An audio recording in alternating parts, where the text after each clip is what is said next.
So clarify your strategic principles. This, like I said, we started last week. And what I will do is just run briefly through a reminder of the things we covered and then move over to where we stopped to what we will do today. If you remember that we were talking last week about this session being a way helping us to demonstrate responsibility for our life success. Life success is not by luck, it's not by chance. It is something we take responsibility for. And of course, we did talk about what life success means, that we're not talking about success the way our world describes it. From the start of the course, we have described what our lives for, because success of any product is that it does what it is designed for. That's what it means that the product succeeds. In fact, a business is established to make money. So the success of the business is that it makes money. Everything succeeds when it fulfills its purpose. And when a human being succeeds, it means that human being fulfills his purpose or her purpose.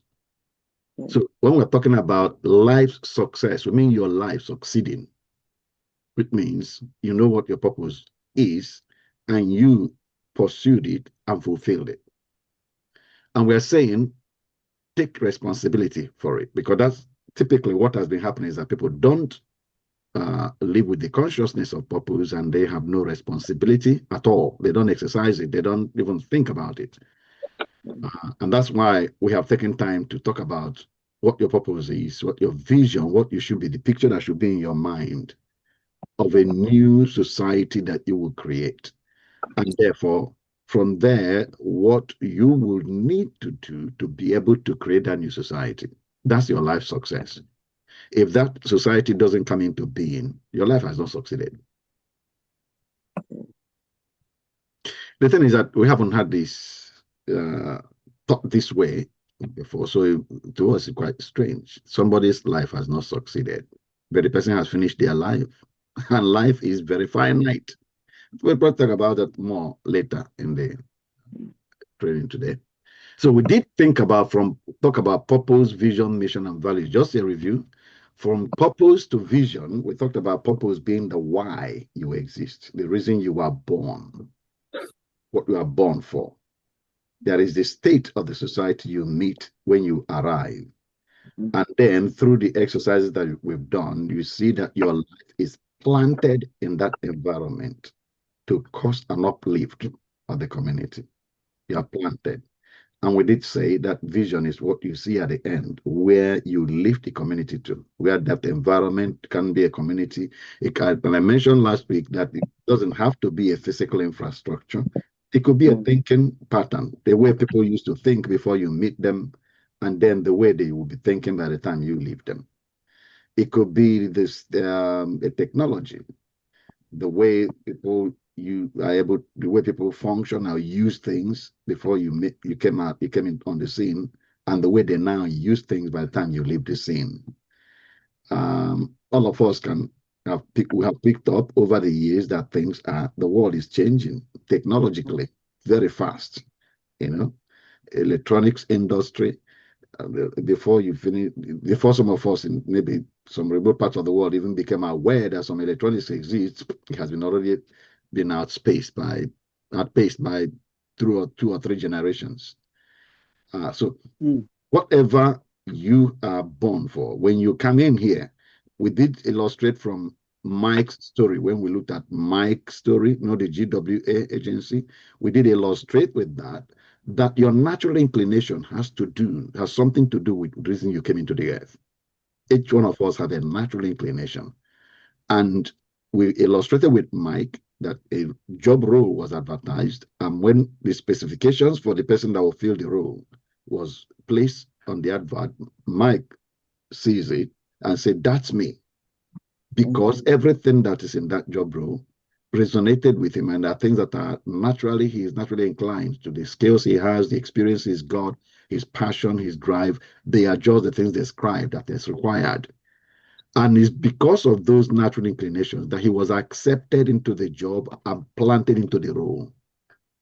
And that giving us an idea that for us, it's because the wirings of our lives, the passion that we carry, the things that we really desire to do or we love to, we use some words like things you would do without being paid and you'll be so happy to do it. Those things there are things in the society that your life will resonate like that with, you know. And when you see them, they're telling you it's an example of somehow it has something to do with the way you are wired, things to alter in society.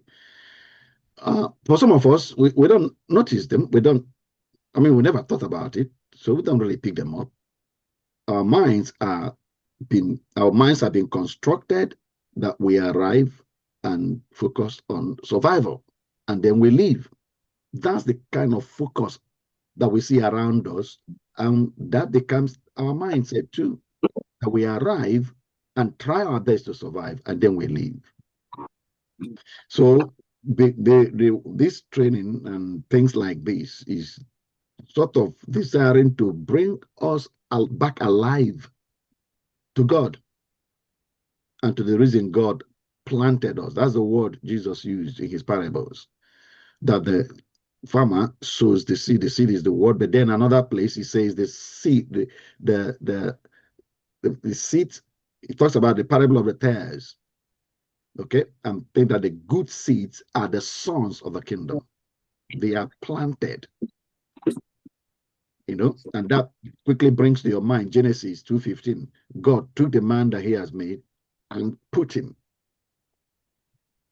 in an environment and then told him, address the issues in the environment, walk the garden. That's where we picked up our role in the society, our role in this world, why we are born, and why we are positioned where we are. So vision is the end that you see, how that place will be by the time you finish. And of course, we did talk about things we should do following that. And then mission, we talked about mission being the how to get from the vision to from the status quo to the vision that's in your mind. Give examples of, you can embark on a mission 2026 that you're going to alter the life of young people in the society by this amount or this manner. We also talked about Mission 2027 as an example. You can decide that you're going to alter the employment situation in this manner. We moved on to talk about, now that you have your vision or mission marked out, how you are going to arrive at your vision, that there are things that are very important that will enable you to succeed. From life experience, you pick these things up. There are things that there is a way you have to do things. If you remember in Mike's story, we said Mike was a character in the Western world where directness is the preferred way of doing things, no big fanfare, and no, like in Nigeria or Africa generally, we have the tendency of elevating elders at a certain level. And even if they do not know what they are talking about, we still have to honor them and respect them because of their age. In the West, they don't do that. Everybody just stands on their feet. So when Mike, and the Western character, discovers if he carries his Western culture into Africa, he will fail in his mission, regardless of how passionate he is, regardless of his passion. He knows that this job is for him. He is wired for this job. This is why he exists. But if these cultural things that will enable others that is going to connect with him, if he doesn't take care of it, he will fail in his mission. He'll be frustrated. So we identify these things that we must pay attention to are called values. They are very valuable. Okay. Examples of them are there on the screen: accountability, personal growth, on excellence, honesty, trust. And we said, to guard success, establish rules for yourself to practice your values. Principles, we said, are self-made laws to practice your values. They are the laws you take a value that you have, something you find out is important. The example that we've given, collaboration, is important. Therefore, you make a law for yourself that you are going to collaborate and say how you're going to practice that collaboration. We give these examples that are on the screen. You can see here that the people who are running this project that made this picture on the screen to remind them, number one, of their values, number two, of their principles. Communication is a value, very important. They have to communicate, and they say how you're going to practice it. You can see there. We will communicate clearly and regularly. See that? With the people, organizations, and communities affected by the engagement. We will do this. That's a commitment they made for themselves. So it's a law. And all the others that are on the screen in the same manner. So we knew that Jim Rohn made a statement that we had already covered earlier, that failure is nothing more than a few errors in judgment repeated every day. And we mentioned that translation means you don't fail in life, you accumulate bad codes. That's what happens. You accumulate bad codes. You don't fail. Bad codes means the coding of your mind. It's consistent errors in judgment made over and over again. Now, an example is just what I've just said. That if a value, something is very valuable, Mike, for example, back to Mike's story, respect is a value that Mike had to deal with. Now, if Mike consistently ignores respect, he doesn't respect elders. He enters into an African president's or officials' environment and do not call the person by their title. If he's a professor, he has to address the person as Professor John. But he just calls him John because that's the way they do in the West. And he does that over and over and over. That's an error in judgment. Practice every day, failure results in his mission. We said it's not because John is a failure. Mike is a failure. It's just because Mike himself has the capacity to succeed, because he could change that thinking system and begin to honor the people that he goes into their office to talk to them. Before he enters, he says, Professor. Here he can always hear Daniel saying, sir, sir, sir, sir, sir. He's so used to saying sir that, that just comes out of him. Over here in the West, we don't use sir. We just call by your name. That's all. So the accumulated error in judgment, continually ignoring the things that should be important for your mission success, will finally result in failure, not because you're a failure, but just the code that is running your mind. Back to what Jim Rohn said, not the quotation that's on the screen, but the quotation we've seen before, that the greatest determinant of your life's outcome, the greatest determinant of your life's outcome is the way your mind works. It's not what you have or what you don't have. It's not what the president do or what the president does or what he didn't do. It's the way your mind works. This example I've given you, Mike's mind telling him to just be himself. Don't pretend that you are respecting or that you are, you don't really mean it when you say sir. Do you really mean it? If you don't mean it, don't say it. So he decided to think like that. Error in judgment, error. Because the African man doesn't want him to mean it. He just wants him to say it, that's all. And then he enters there and does not use sir and doesn't call him prof and doctor. He's in trouble in Africa. So, by error in judgment, because of this, we decided we are just establishing a principle, a process of deciding. Remember our goal. Our goal is to wake ourselves up to take responsibility for our success. My life will succeed. That's a decision made. Therefore, we are now picking up things that are important. If my life will succeed, then I'll pay attention to certain things that ordinarily I would have just ignored and carried on with the things the way I feel like. But no, if you want to succeed, you cannot carry on the way you feel like. We've established it firmly in this course that life is governed by principles. It's not dictated by evil forces or good forces. You are the one that create those forces. Life is governed by principles. It's what you do that dictate the outcome of your life, not what somebody else does. We mentioned that you may not be able to control what somebody else does, but you can control what you do. Always. God has given us that liberty and freedom. So God will say to you, before you will lie life and death. Choose, because you can't choose. All other creations cannot choose. Lions don't choose. Snakes, birds, chicken, they don't choose. Elephants can't even choose. All of them will function by their instincts. Only man can rationalize, think, consider, and then choose.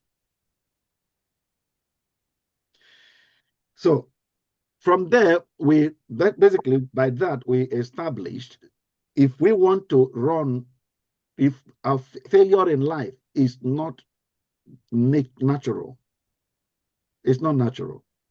Every one of us made in the image and the likeness of God means we are inbuilt with success. In fact, the scripture will say to us, everything you require for life and for godliness has been bestowed upon you. We are inbuilt with success in everything. Those statements you hear Paul make, I can do all things through Christ who strengthens me, is genuine and real. We are inbuilt with success.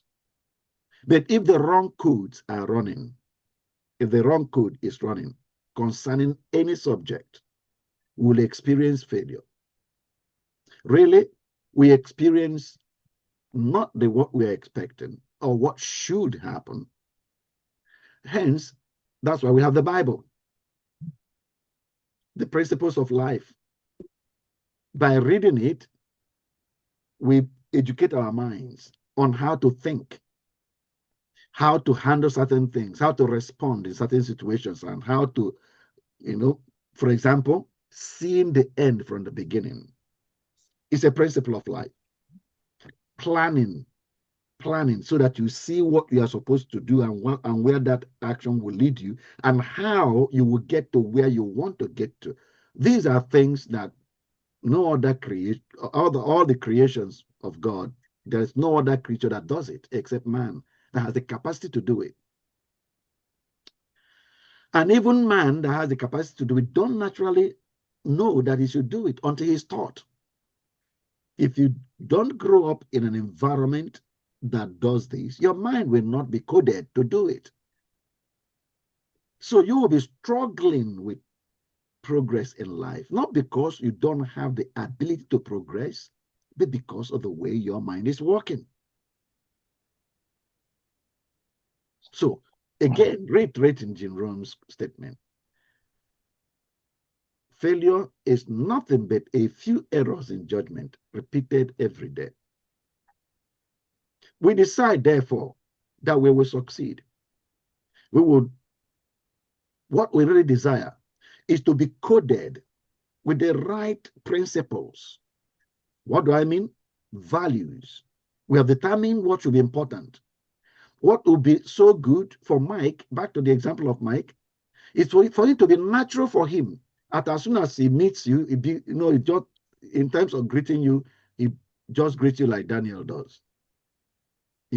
Just say, hello, sir. Well, sir. Good morning, sir. How are you, sir? Are you doing well, sir? Are you okay, sir? He just wanted to flow out of him naturally. That's what Mike wants. That will guarantee his being accepted in the audience of African chiefs. because he will bow down and say, sir, and Bremen say, sir, sir. You know, he doesn't want to struggle with it. He just wanted to flow out of him. Coding, right coding, in terms of interacting with African heads of governments. And that, if you now take that and translate it to us, that's kind of thing we want. What are those things that dictate our success? In any mission, you decide that your mission is to, the mission you're embarking on is to raise, back to Daniel that I'm already using as an example, to remove illiteracy in the village. So what are those things that I'll have to do to ensure that I don't sabotage myself? We've given some examples already, and I think we'll carry on, and then because we're going to use those examples in the illustrations we're going to give. But I'm saying that coding is what you want, because when you come to making decisions, that one of the things is that coding, the right coding, will make you behave in a certain way. So that's why we say that values or principles are behavioral patterns, the way of behaving that will make you succeed in what you want to do. Principles is a way of behaving that will make you succeed in what you want to do. My mind goes back. I don't know whether Daniel remembers, but I listened to the past training, so I hear what I remember what some of the things that we said. But if Daniel, if you remember, there was a time you were mentioning about yourself that you wake up 5 o'clock. You trained yourself to do that, but you don't see anything you're producing on the outside. And you were asking the question, you know, is that success? How can, I mean, you do wake up, but you're doing something right by waking up early, but there is no results outside. And of course, what we try to remind you and of course remind ourselves is that the values are attached to a goal. We just decide what you see, the way you can see how we came about our values here. Value is because we want to succeed in something. Early rise is a value, can become a valuable thing for you. Again, back to some illustration we've given before, that if you remember when we talked about, we showed pictures of two men. One wakes up very early to go and open his shop, very early. The other one stays till 12 midday before he goes to open his shop. Each of them is practicing a philosophy, a value system. They are running principles. Okay? The early rise has a reason. I want to catch those 5 a.m., 6 a.m. people going to work, passing through. I want to catch their business. So that's his goal. If he's going to catch it, then he has to wake up and open his shop before those people come and pass. So if he has been waking up 5 o'clock and succeed, before he used to wake up 8 o'clock, now he decides, I got to wake up 5 o'clock. You can see that waking up 5 o'clock is not his end goal. Waking up 5 o'clock is a way to make him achieve his end goal, which is catch the business of these people that pass through the highway to go to work between 5, 6, 7. He wants to catch their business. That's the goal. So waking up 5 o'clock, if he does not go and open his shop after waking up, he will be asking questions like Daniel was asking. I wake up 5 o'clock, but still there is no fruit of my waking up 5 o'clock. And we say that's because a lot of people don't have that end goal. They just, pastor stood up in church and preached. You people that sleep late and quoted the Bible, the slothfulness. You sleep until midday. Therefore, you are going to be caught by poverty. If you wake up early, then you will be rich. That's the way the message was presented in church. If you wake up early, you will be rich. And so they don't have any business they are trying to open. They've just been told that the scripture has been shown them that people that sleep and sleep too much get into poverty. So they decide they're going to wake up early because 5 o'clock, pastor says, I wake up 5 o'clock, me, I wake up. The pastor wakes up 5 o'clock to prepare his message and plan his day and do a lot of other things he does when he wakes up. He doesn't tell them that. He just tell them, wake up 5 o'clock. I wake up 5 o'clock. And that's why if you don't wake up 5, you will. So the congregation hears that and they plan that I must wake up 5 o'clock. I can't be sleeping till 8. I wake up 5. But they wake up 5 o'clock to do what? Nothing has been told. They don't have any plan on what to do with their early rise. So they'll be talking to me like Daniel was talking. I wake up, I've succeeded in waking up 5 o'clock, but my pantry is still empty. Everything else I'm still suffering it because I better wake up 5 o'clock. And Pastor read up for a Bible that if you wake up early, then you will be successful. Value is attached to a goal. Something becomes valuable because of what you want to achieve. Then it becomes valuable. If there is nothing, if you have no interest in the business that happens between 5:30, 6, 7, 8, it doesn't concern you at all. Okay? Waking up 5 o'clock is meaningless for you. But if you have business that you need to catch, then you need to wake up 5 o'clock so you can catch it. Wake up 5 o'clock become very valuable and very important for you. In fact, when I be with you, for those that go to the bar or to the pub, and some mates will be with you having a nice time in the evening. 8 o'clock, 9 o'clock, 10 o'clock, you tell them, no, I got to go to bed now. I have to go to bed now. 11, I have to go to bed. I have to go to bed now. And why? The night is still young. No, there's something, I have to wake up 5 o'clock. Why do you have to wake up 5 o'clock? You're on holidays? No, I have to wake up 5 o'clock because of a goal, what I want to do, what I want to achieve, the mission I am on. My mission dictates my values, what is valuable. So if our mind is not structured for accomplishing a goal, we will not know what is valuable and what is not valuable. And I don't, the reason I'm sort of spending a little bit of time on this, I'm just praying the Holy Spirit helps you see it. And I think I mentioned it in the past, how to solve the problem of cultism in schools, how to solve the problem of the youth, because you can see why the youth has no value. A lot of them are not expressing any value system in their lives. There is nothing to achieve. There is no goal that their life is pursuing to make happen. No expectation of a new future they are trying to create. There's no new future that they are trying to create. And you can help a lot of them in your church and in your environment. Because currently in Nigeria in particular, majority of them see the way the society is. It's like they were born in a garden and they wake up and find chaos everywhere in the garden. Their minds have not been coded that they arrived to alter the garden. They don't see what they have and what they can do. They don't see it because their mind has not been coded with it. They look around, all the adults around them are expressing powerlessness and can't do, unable to, victims of life. That's all the expressions he's seeing around him. So his mind also gets coded with victim. I am a victim of this environment. And because he's a victim, he cannot see what to do. If he doesn't see what to do, he will not intend to do anything. Now, take the mind that has no intention to accomplish anything, and you want him to be honest.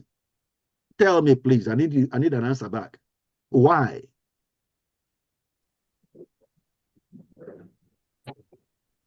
Sir. Why do you want him to be honest? There is nothing he's trying to accomplish. So tell him to be honest. Why should he be honest? I believe, sir, it's one of the codings available now.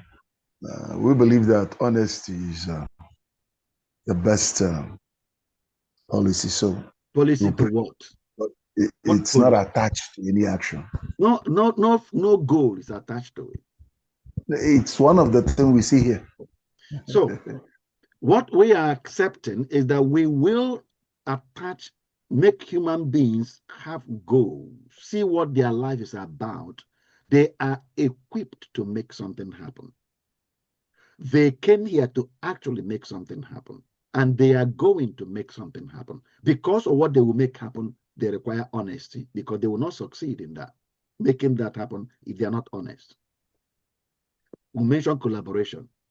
They will collaborate because they will not succeed in making what they desire to happen if they don't collaborate. So collaboration is important. Therefore, they make rules for themselves that they are not divisive, people that scatter things. No, they collaborate, because if they are divided, they cannot achieve their goal. Every child, every young person growing up should have their mind coded with this. They can see what they will create. They have power to create. In this environment of chaos, they can create order. They can. They are wired for it. It's innate in them too. And once they see it and it becomes their desire, another principle kicks into effect. Desire. Jesus will say, whatever you desire,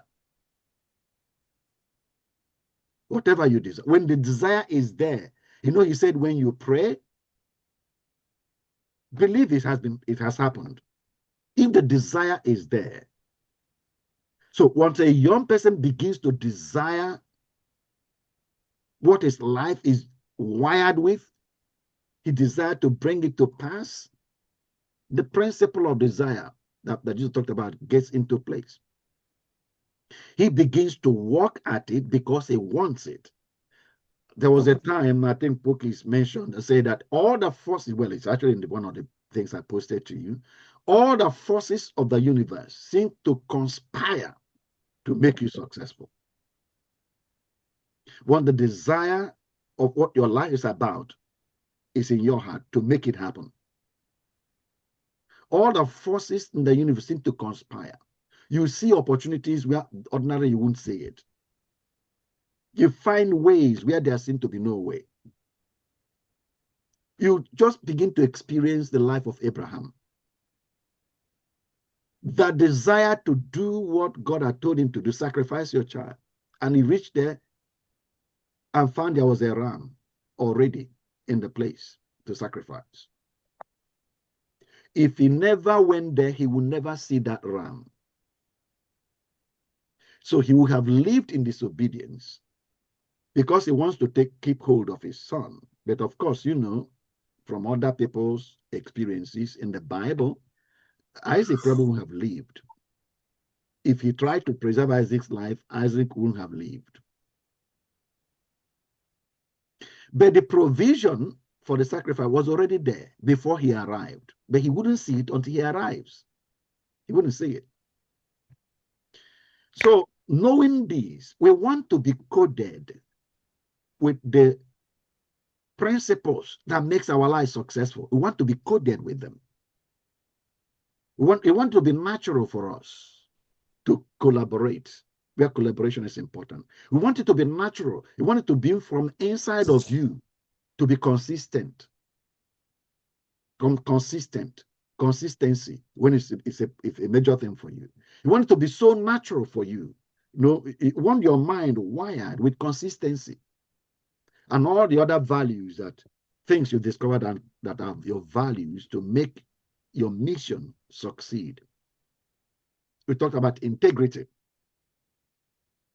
I don't know whether you remember in one of the videos when we talked about putting infrastructure in place, and I did tell you that the very first infrastructure to put in place is the character of human beings. That's the first infrastructure. So that brings us to making impact-driven decisions guided by principles. Because it's principles that can guide you to make these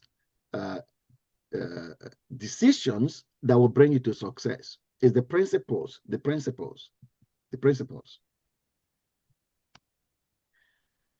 We got into this briefly last week, so I'll just carry on and complete this. So transform your action, define your action principles. That's the first thing to do. When you got your values, Make statements that will guide your decisions on a day-to-day basis. Transform values into community-focused principles. Examples is courage is a value. You picked up courage as a value. And we say, make a statement of courage. I confront pressing issues like youth unemployment or poor sanitation, even when facing resistance. That's a statement of courage. I confront pressing issues like youth unemployment or poor sanitation, even when facing resistance. Another is resourcefulness. I solve community problems using local assets, people, skill, and natural resources.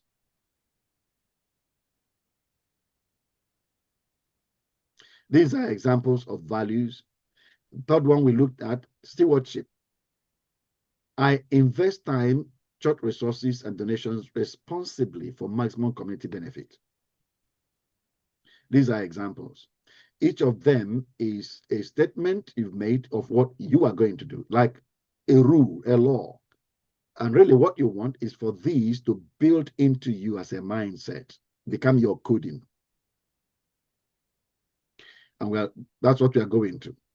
So now, but using them, practicing using them to make decisions, because these are now the principles of your life. You're a man of principles. These, when you come to choosing which way do I go this way, option A or option B, these statements you made are what you use to judge. Okay? I'll go back to that statement. I confront, so you have picked up that courage is important. If I'm going to succeed in this mission, I have to exhibit courage. I have to exhibit courage. I have to exhibit courage. So when there comes options, which direction should I go, A or B? You begin to size up which one of these options enable me exhibit courage. If an option doesn't require much courage from me, because I mean, it's there, everybody else can do that, then you are not going to grow in courage if you choose that option.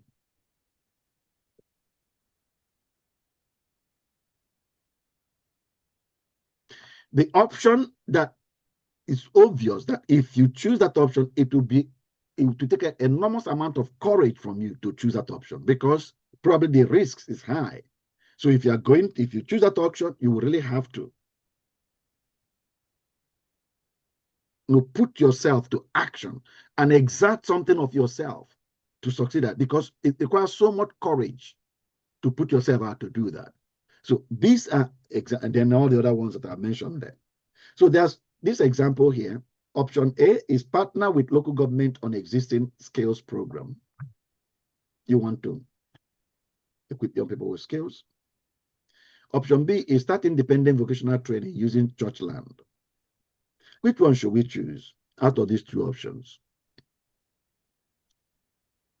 in a skills training that we want to do? Option B.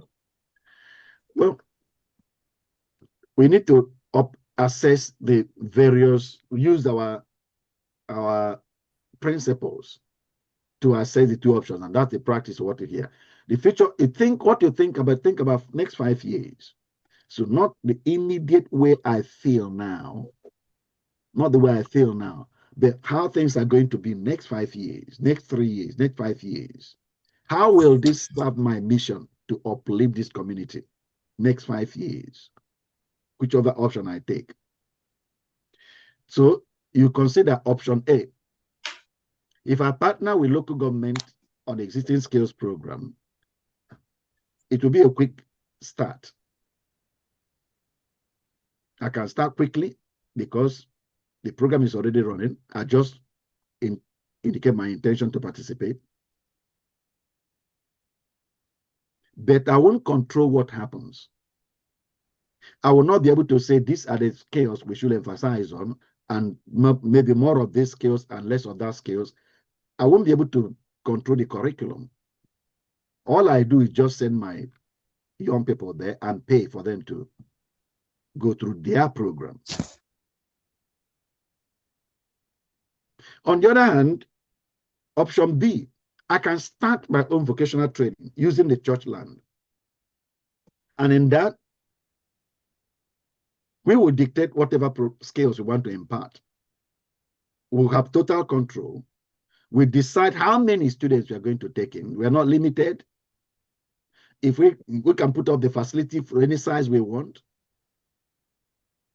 And we said the impact of it in 5 years' time, because it's our program, we are running it. Remember, it will be sustainable based lower launch. At the beginning, because we will start small, maybe put just a little facility, not entire land, start with a few teachers or trainers, and then increase within the next 5 years. We're not dependent on government funding, so a new government cannot come in and say, scrap it. We are not at that risk. That could happen with local government. Recording in progress. So we look at 5 years, and then decide we are going to do option A or option B. But these are the judgments, the way we are thinking, using our principles. So we go to score using the principles that we have already outlined. Option A, government partnership. We score. Courage, not much courage, minimal risk. The program is already running. The building is there. Local government officials are employing the trainers and paying them. All I need to do is to put my students there. Maybe their facility takes only 100 students or takes only 50 students. And they can only allow me to bring in 10. I'll take in 10 because their resources are limited and they are managing it because of the funding they have from the national government or whatever. But it doesn't require so much courage to do. So 3/5. Resourcefulness, less innovation. I can't come up with my own ideas or how things will happen. So really, it scores very low. It doesn't help me become very resourceful. So 2/5. Stewardship. Stewardship is how I use the funding or my resources, the resources under my control. So yeah, if I want to save money, I don't have to put up new buildings or pay other people. Yeah, that's probably a good way of saving money. So that's why it's scored quite high. It's shared costs. The local government pays some. I just pay my the fees for the young people that I'm training. Total 9/15. We can do the same thing for option B. Courage requires an enormous amount of courage. So we score it 5. Resourcefulness, I'll have to come up with a way to do things, where to get teachers and where to get not only money for the work itself, how to find trainers, facilities, connections. I have to come up with these things, okay? If I'm going to have mentorship for the young people, I have to come up with them. I have to find a way to provide these things. So I have to be resourceful. It would really drive my resourcefulness. It would drive it high. And that's why it scores 4/5. Stewardship, again, because I am the one providing all the money and maximizing. If I wanted to save money and save resources, I will go, if that's a primary objective, then we go for local government. But if we want to, these other points becomes an issue. That's why I scored them higher. So this one scores lower in stewardship than local government, because I said we would expend money more to start and run this program. The total is 12. Now, because of our values, how we want to lift this society up, and we have pointed our values as courage, resourcefulness, and stewardship. And we have made the rules we are going to follow. We used to guide our lives, called principles. So based on which one we promote these values more in our lives, that's the option we are going to take. And you can see out of the two that option B wins. If we compare them, it's better, it's a better alignment with where we are going. That's just an example. Another example, a question: should I start a vocational school or join an NGO?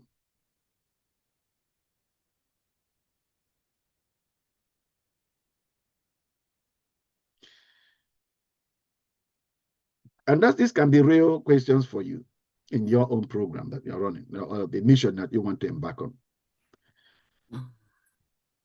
Step one, again, I said think long term. This is not just the way I feel now. And it's not according to what is in my pocket now. Think long term. Think long term. Option A, vocational school. By 2030, you want 500 youths to gain skills, reduce unemployment in 3 local government areas.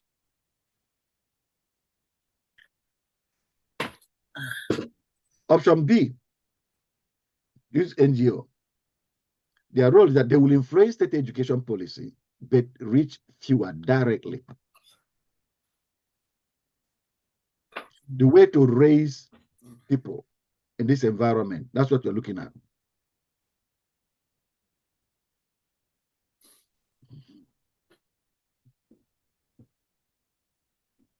So you may ask the question, which option do we use? I said score against top values. Those values, what you have decided are your values. So that's the very first thing. If you have values already determined, these are the values, and then the principles by which your life is going to be governed. When you come to these, score against those principles. The principles must guide your decisions. Your decisions toolkit, you decide values, they anchor your critical choices. And I said, convert values into decision filters. Use Nigerian proverbs. An example, empowerment, that's a value. You have determined it. And I'm saying, do I teach fishing by this option? This option, if I follow this option, am I teaching people fishing or am I just sharing fish? Come on, tell me, what am I implying by that? You are teaching fishing. Empowerment. Fishing that you are teaching, that is empowerment. Sharing fish is not empowerment. No.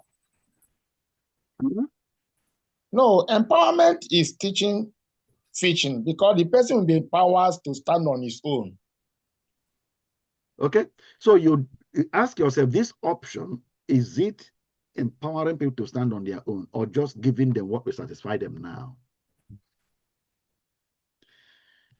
Another value that you have chosen that's important to you is justice. So you can put the question for yourself. This is the way you practice the principle, by the way. Remember, that's the value. The statement that follows it is the principle. But that's the way you have made a statement that helps you practice this principle, that value. So it's at this option, does this choice break hyena's back or feed it? What is that proverb communicating?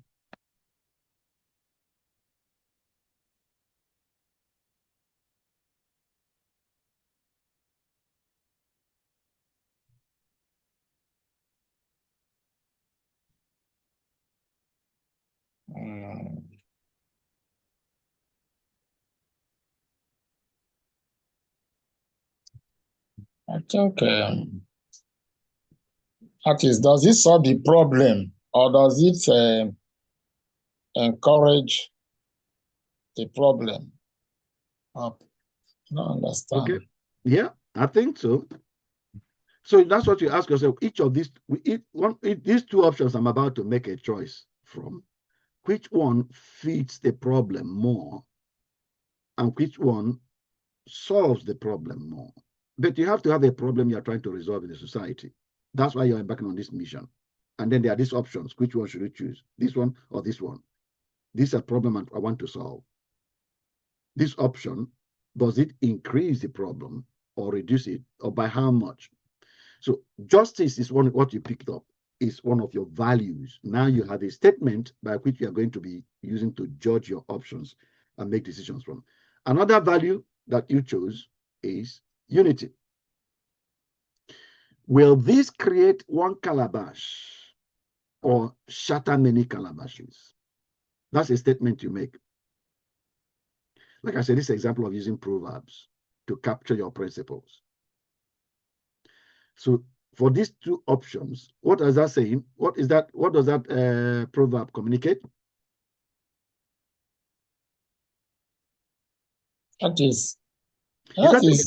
Christopher, that's all right. Can I hear other people? Otherwise, okay. Keep them quiet.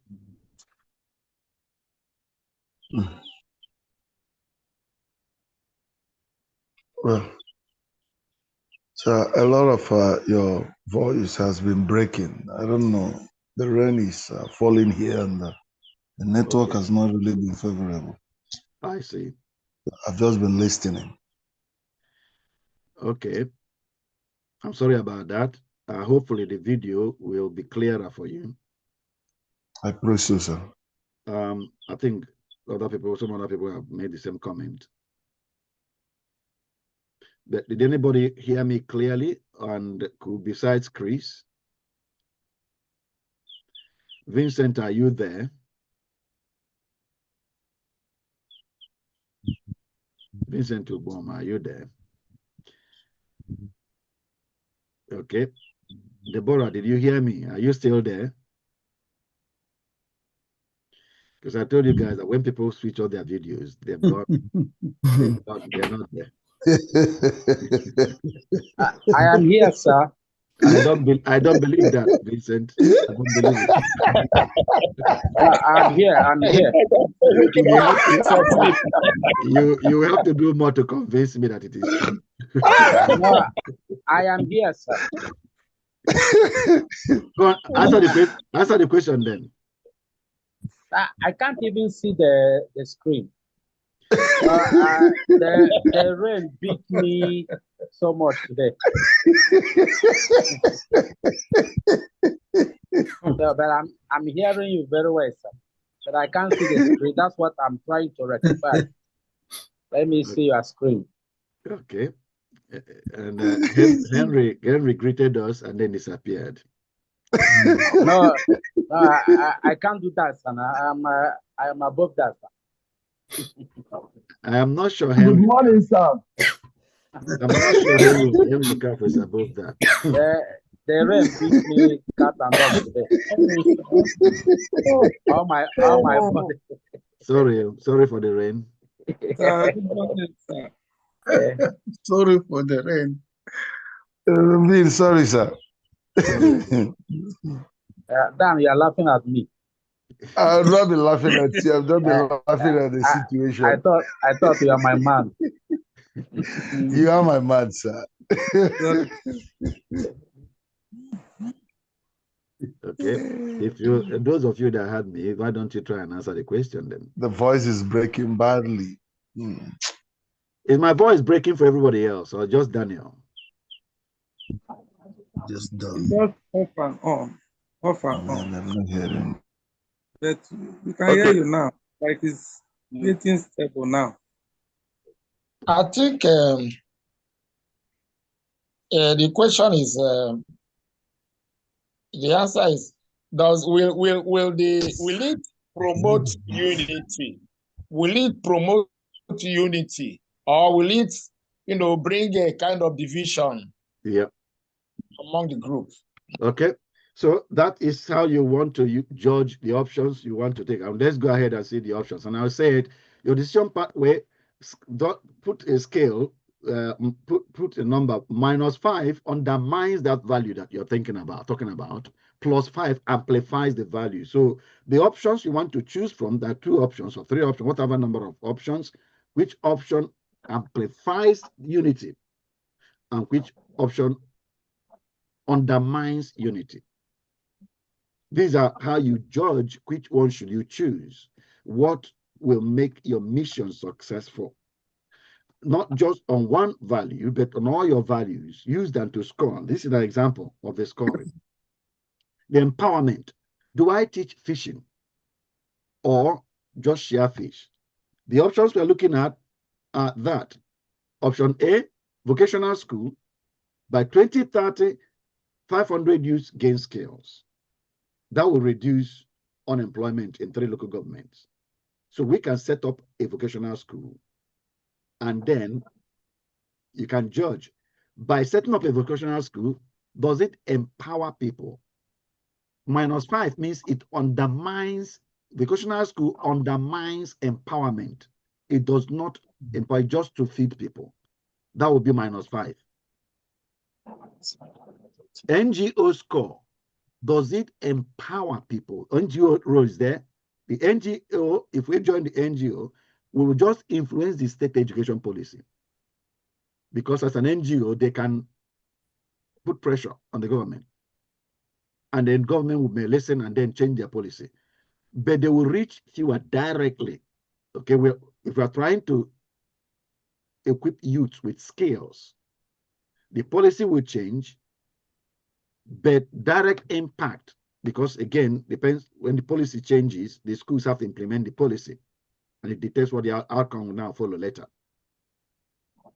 So which one of these two empowers the people? That's what we say is our value, one of the values. Okay, the why it teaches fishing instead of just sharing fish. It's teaching fishing. Yeah, we are scoring those two options. Option A is vocational school. Option B is NGO. So we are looking at those two options and then scoring them on how they affect empowerment of the people. Give me an example. Before I put the scores I put there, what do you think? I've given you number there, -5 to +5. Which one out of those two empower people more? Empowerment is +5. Yeah, which one? Is it vocational school or NGO? Vocational school. Vocational school empowers people more. Okay. It has the ability to influence more lives. Okay, yeah. So I put there +5. Vocational school +5. It empowers. NGO will also empower people, but less. So I give it +3. Yeah. Okay, because it will still help people, but not as much as vocational school can.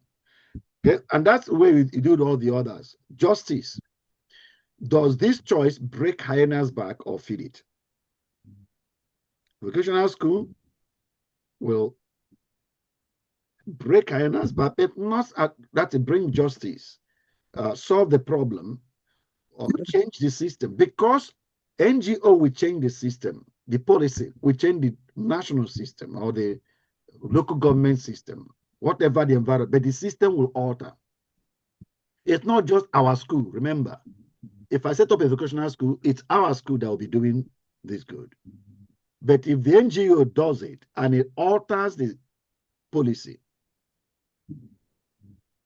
it will affect all the schools in the environment. If it's a nation, it will affect all the schools in the nation. So in terms of justice, it will do, but it will do more. 5 to 10 years. You're not talking about what happens this year. So stewardship, that was one of our values as well. Does this maximize sustainability of resources? Vocational school, NGO. So because we are going to be collecting fees, people are going to be paying in school fees to attend school. That probably would maintain the school even when we are gone. NGO is an NGO. They receive donations. So the money they have depends on who donates. And if there are any time donors dry up, their money will dry up. So they score a little bit less. than, but you can see none of them scores very high. It's 3 and 2. They're just relative to each other for stewardship, because vocational school require us putting our resources, a lot of them, into it. NGO will depend on them be able to get resources from people, which is not guaranteed. So those that are interested that will give, and they'll give at the time they want to. They may decide not to. You know, for example, when COVID hit, a lot of people stopped going to work. Businesses were short. So if NGO depended on donors, donations dried up. But if we had a vocational school, the people still pay their fees, we can still continue to a certain level, better than the NGO. So that's why they were given that relative score. Unity was another one we looked at. Will this create one calabash or shatter many? Again, the relative scores are there. For unity, mixed classes reduce ethnic bias.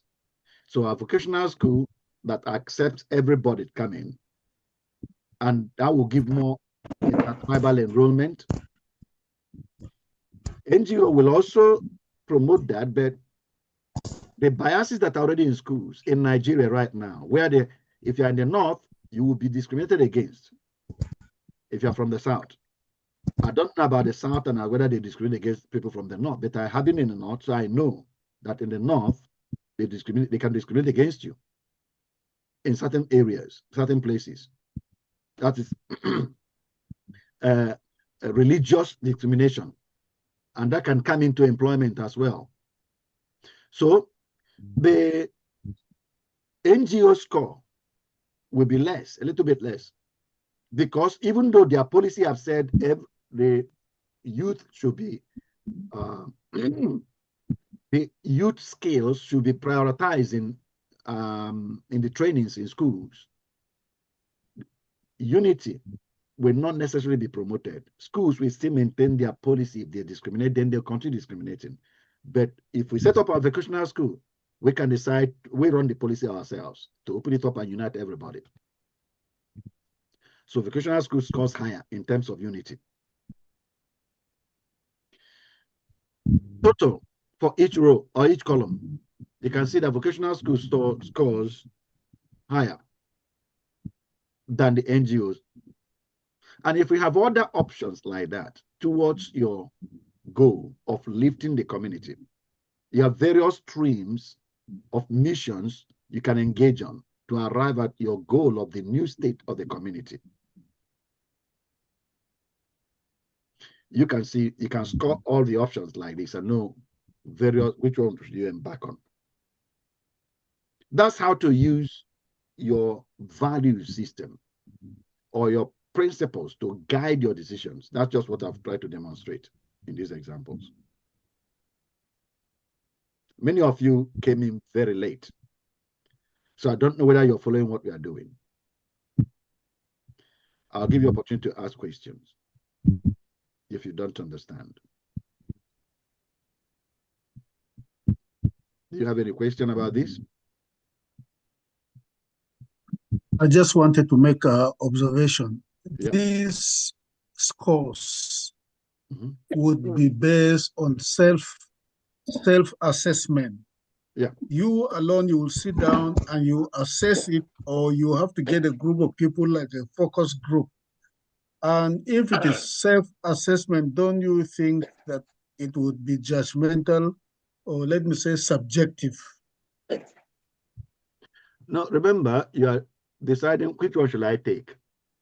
Which one should I embark on? Right now, you have found your vision, a new picture for your community. And this new picture, you're evaluating what kind of, how do I get from the current state to this new state? Yes. This is your life project. So maybe at this time, you don't even have a team yet. Yeah. And you're deciding, but let's move on to where because we are dealing with pastors here, and we are saying you're a pastor and you want to lift your community. So you have people in your church that you probably will co-opt. We did talk earlier, they have everyone in your church is an asset. Everyone in your church is an asset.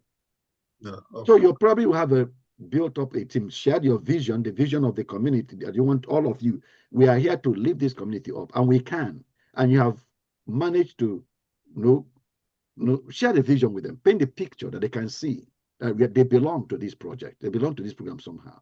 So you already have the people to talk with that will help you think. In terms of, if you have people to help you think, but if you're alone by yourself, you can do the option because you just want to start something, but you don't know which one should I go? Should I go that direction or go that direction? You can do this call yourself and just choose one, make a choice and start.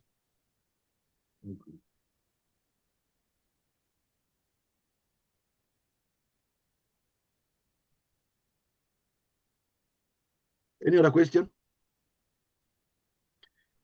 If not, we'll continue. Of course, Okay. I say step 4. Actually, I'm so sorry I came in late because the phone that was used to send the new platform was not the one I normally use to come online. I was even sending you a message that we're not having training today. I sent to Sister Deborah, we're not having training today. Before I now sent to Pastor Dan Uche, he now told me there is a new site. I start searching all over my phone. Before I know what is happening, it's even 45 minutes late. Before I now remember there was a time to send me something in the other phone of mine. I now went to that one. I now saw the something. So that was exactly why I'm late. So, but this very decision pathway, is it based on the last assignment given to us or a new one? That workbook W206, because I saw something like this and I was confused. I was seriously confused about dealing on this very one because no, I don't think this the is parameter. No, this is not. This is not in the workbooks yet. This is not in the workbook. Okay. No. Okay. The yardstick of measuring this value is like what we are looking at here now, marking +5 or -5, depending on the effect or the impact it will have on the empowerment of the community. Yeah. So in this case now, we should choose our core value. I'm talking of what the little I understand from the time I joined. We choose our core value and now assess it. When we now assess it by rating some numbers to it, it will now help us to take a decision, the very one we will go with, whether the NGO or vocational training based on the core value that we have choose. I don't know whether I'm in order. No, don't worry. Go to the video so you can get how we arrived here. Okay, thank you. So leave it. Go through the video. You start with value, but what you actually scoring now are the principles. Remember, principles is how you practice the values. Principles is your behavioral pattern, a statement you make on how you behave, how you are going to be behaving. Okay, and then the way you practice your principles. And even though we wrote values there, but it actually is behaving the values that we are scoring. And that's why when I was scoring them, if you remember, I was printing them at the bottom there. You can see we are scoring unity, but what we are scoring is that statement. Will this create one calabash or shatter many calabash? That's what we are scoring in that unity. Okay. And we said vocational training in this particular case will better bring people into unity than NGO will. So we gave it a relative score of 4 and 3. But what we are scoring is the principles, because the principle that we want to live by. The principle is how we practice the values. And in the workbook I gave you, exercise I gave you, you knew how to come up with the values from the threats to your success. Daniel. You are muted. Sir, Mm-hmm.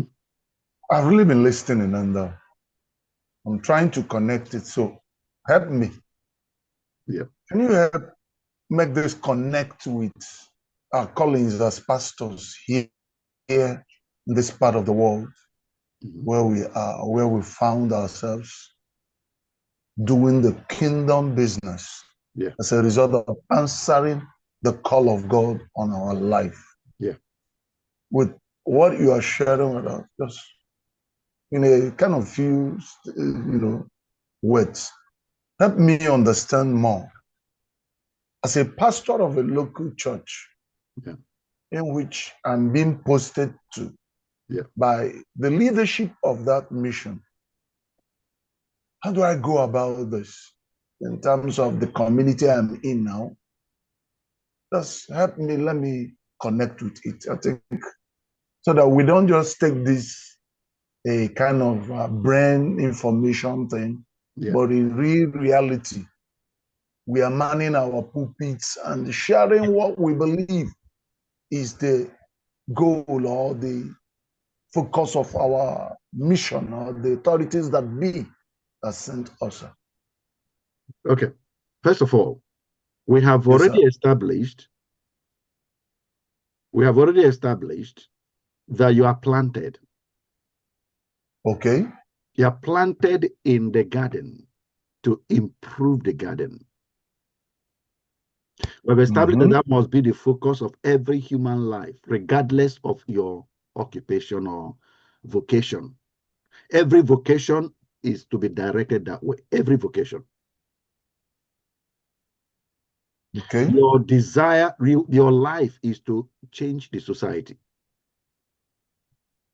And when you are in a pastoral role, it's even more so because you are sent to people. So once your mind now travels from, you arrive here, all the human beings here and their experience of life, the way they're experiencing life, you came to lift the whole society up before you leave. And your living can be your dying and exiting the world. In fact, that's where your mind should be working. You arrive to lift the garden up before you leave earth. And if you happen to be posted in a place, then that's where you start. And of course, if you have already started this somewhere else and before you get reposted, then you are being multiplied. Whatever you did over there, repeat it here. So let's take a case where you are now here. This is the first time you're hearing about this. So basically from what we said last time, remember, go back to the videos.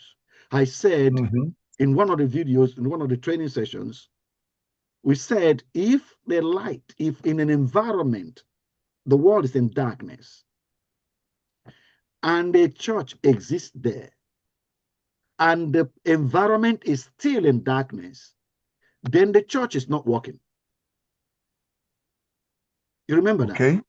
Yes, sir. Said that. If an environment is in darkness, they don't know how life works. And let's just to pick a typical. Life works by seeing the end from the beginning. Then you start going towards an end you have seen. That's the way life is designed to work. When you are in the dark, you don't see it that way. So if in your community, they don't see an end that they are going to, they don't see it. And then you come and plant what you call church, the light of the world. And then 1 year, 2, and they still are not seeing the end where they're going. The church is not working. Okay. So your role is to begin to alter society, and you that has the platform of church, you make up your mind your church will work. Your church will work. Your church will know how life works and work it in society so that the rest of society can see how life works. Your church is going to spearhead seeing the end from the beginning. Your church will spearhead it. They will have a picture of how this entire society will be in 5 years. Your church will have such clarity in their mind. Every member of your church will have a clarity in them how this entire site is going to be next 5 years. They will see it. And every one of them will see their role to bring the society to that state next 5 years. They will discover your first work, you're going to help them open up themselves to themselves. They can know who they are and that they are here not for their stomach, they are here to lift the garden up. Change, alter the garden, show them in scripture. Thank God that the church has a book to live by. So that makes your argument easier. You don't have to argue a lot. It's there in scripture. Show it to them. So that they can start modifying their thinking first and then modify their actions. Now, the church, trained, exposed, can begin to have a picture of the future.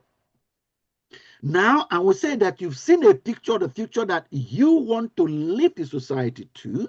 Mission is now how to get from the current state to this picture we are looking at. So what we've been dealing with now is how to decide, because you want to make a choice that you're going to change the skill level of the young people, reduce unemployment in this environment, okay? And then you are deciding how to reduce it. You're going to raise up the skill level of the young people here through vocational training. And you're about to decide, how do we, now you said that in your church, how do we execute this project of vocational raising the youth, the skill level of this environment and the youth into employment? It will reduce crime. So basically what you're going to do is going to alter the society. How do we do it? And we're giving an example of where you have two options. Somebody comes up with an idea. We can join an NGO that's already on ground, inspire them, so that we go through the NGO that can affect the government. Government listens to them. They can pressure the government to change the policy of education in this society, this environment. It will affect many schools. That's one way of affecting the society. So somebody maybe among your board suggests that. Another person says, well, but we cannot put up a vocational school. And then gives that illustration. By 2030, we will be able to reach 500 youths. They will gain skills, and then unemployment can and the whole local government. We can do that in the next 5 years, 10 years. We have a church land, or we can buy land, or we can raise the money. That's another suggestion. So which one out of these two does your church embark on? Wow. That's Thank you.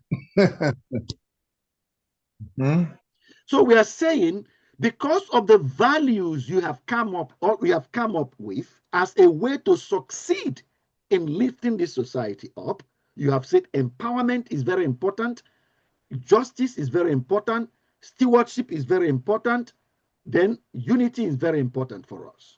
You have outlined this and put statements on how your church is going to practice them. So that when you have options like this, use this method to score the various options and decide on which one to go by. Thank you, so sir. That Mrs. John don't think the reason you didn't follow her suggestion because she's a woman. And the other one will not say you didn't take me because I'm not very close to you. You chose OKK's suggestion because it's your very close friend. Whatever. No, you remove all of that. There is a principle there are principles that your church is living by. You've been promoting it in church, and I'm going to talk about it very soon.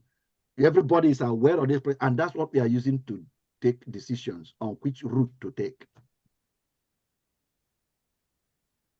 Thank you, sir.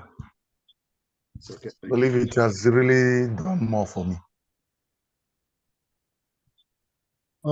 It is really simplified now. I personally understand it better. Okay. You're welcome. I just have a comment. especially on the area of unity. Mhm. If you take that aspect and you apply it to the Nigerian system, then you can see that there's actually it reflects, but then you can see that particularly the one under NGO score. Aha. You have this policy called the federal character, and it is meant to actually unite the country.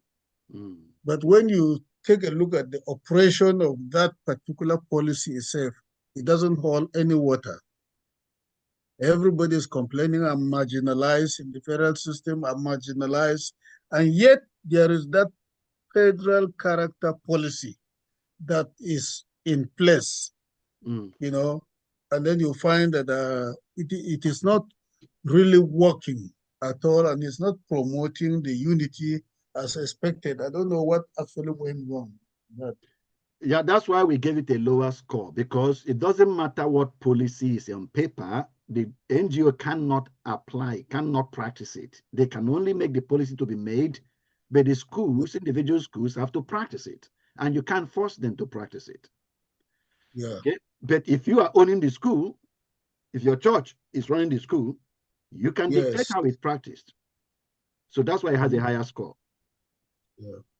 But of course, next slide says stress test with reality. Nigerian situation. Can I secure land permits? Land, buy a land and get permits to build it. If you are in the north, particularly in the north, if you are from the south and you are in the north wanting to do this project without giving bribes, would they allow you to build? And even in the south, it doesn't matter, even in the south, would they allow you to? Would you get the land without giving bribes? Will Muslim communities enroll their daughters? So these are things you talk about. It tests inclusion, because one of your values can be inclusion, for unity in particular. One of your values will be inclusion. Will that work? Or would you have to consider some other things to make it work better? But you can see your mind as you talk about these things. Get back to Daniel using church and pastor church. You see, it helps focus the mind of the people in the church to the society, community. We think everybody thinking about what we can do in the community, what can in society. That's why we are here. That's why we are here. You begin to think about the Muslims in the environment, that they have this culture of keeping their women away. How are we going to help? What can we do to help that situation? Become the concern of the church. Okay. So ranked values, from ranked values to weighted scores. So you've ranked the values like we have done. Say reorder the values by societal urgency. So even though some have called high and low, think about the current situation. For example, justice. During election years, justice should be given a greater weight than stewardship, saving money. Because during election years, politicians will offer you money and give you, for you to do it this way, even though it's going to be unjust. So he said, score the option that will make you function in a just manner or promote justice. Score it higher, give it higher weight than you give other things. Basically, be practical and real what's going on in the environment. Then have an accountability table that you are recording all the decisions you are making, your church is making over the years. An example, choice that you faced at one time is whether you should accept government grant that has strings on it. Government will tell you, if we sponsor it, then you will do this and do that and do that. So you need money to run the program you are running. Will you accept government sponsorship, or will you do your own? Top 3 values that you considered were integrity, justice, and stewardship. And these are how you scored them. You recorded them. Integrity scored -3. If you get it, moving away from integrity, if you accept government funding. Justice -5. Stewardship +4, because stewardship means you are managing the resources of your church very efficiently. So you decide, if you accept government funding, then you spend very little of the church money. So you will score very high in stewardship, but you score very low in all the others. Total score -4. So that means your own system of success is going backwards. Path chosen, rejected. So community impact tracking avoided a compromised clinic project. So in this case, it was a clinic that you wanted to build. Government said, we will build it for you, but this is what we are going to be doing if we do. Give you some conditions. So you decide that we're not going to do that. We won't follow that path. Another example, host interfaith climate rally. That's a decision you faced, a choice you faced. Unity +5. It will bring both Muslims and Christians, enemies, everybody in the society. It will bring us into one mind. Stewardship, it will, because we are bringing all of us together and trying to make all of us do this, we hit share costs as well. Courage, it will take a lot of courage to do that. Because of criticisms you're going to face in your own church environment, you face criticism from the society, but you know that's right way, that's right thing to do. You are trying to alter the equation or dynamics of the society. That's your goal. +5 total, sorry, +13 total, approved. Impact in community, 300 farmers trained on soil conservation. These are just examples. Navigating tough trade-offs. I say prioritize your top principles. If stewardship is number 1, then weight each score double. I mentioned the other time, if justice is number 1, weight it double. Short-term sacrifice, accept delayed results for greater impact. For example, training 10 youths thoroughly versus 50 superficially. You will face this because you don't have enough money to do everything. Take 50 people and train them thoroughly. You might feel that instead of me focusing the resources on only 10 youths, but they will come out quality, it's better to spread it so that at least 40 of them will get a little bit. Everybody become half-baked. You would think that is really probably better. And we're saying it's a short-term sacrifice. You're going to sacrifice in the short term because you train less people, but they will come out as a quality product. And when they come out, they will begin to plow back into the project. And then the project can scale up. Not only that, other people might see the results you've got, the impact you've made. You saw there's a link I posted for you guys. Those of you that managed to open that link, you saw that they said, before you apply to us, you need to have made impact first.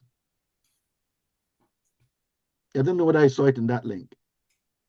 When you are applying, you have to tell us what you have already started doing by yourself and the changes the impact you're making before we consider you.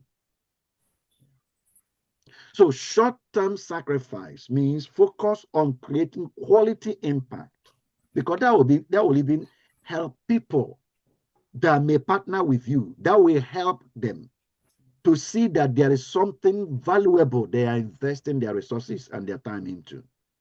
That will even attract more support for you than that you did a lot of things. Okay, you covered 100 people, but they're all mediocre. People that you are going to come and support, come and look and say, is that what you want me to join in doing? Repeating this? Because somebody comes and says, I'm coming to repeat what you've been doing. And if what you are doing is so poor, they feel I cannot come and repeat poverty or this poor work. So it becomes very important to pay attention right early to quality. Real community decisions. Example, launching a health outreach. Option, use the 300,000 church savings for malaria nets. You start scoring it. Courage is a 5 over 5. It addresses urgent need. Stewardship, 2 over 5. There's no sustainability plan because 300,000 church savings is going to finish. How do we continue? How does it continue? Remember, you are put there to bear fruit that abides. Jesus chose you and planted you to bear fruit that abides, that is sustained. That's what you are planted, to bear fruit that is sustained. If you bear the fruit of justice, it is sustained. If you bear the fruit of equity, it is sustained. That's the kind of fruit we are to bear. So you check resourcefulness. Is that showing that I am coming up with really great, coming up with ideas on how to make it happen? The idea we have right now is that we will buy malaria nets.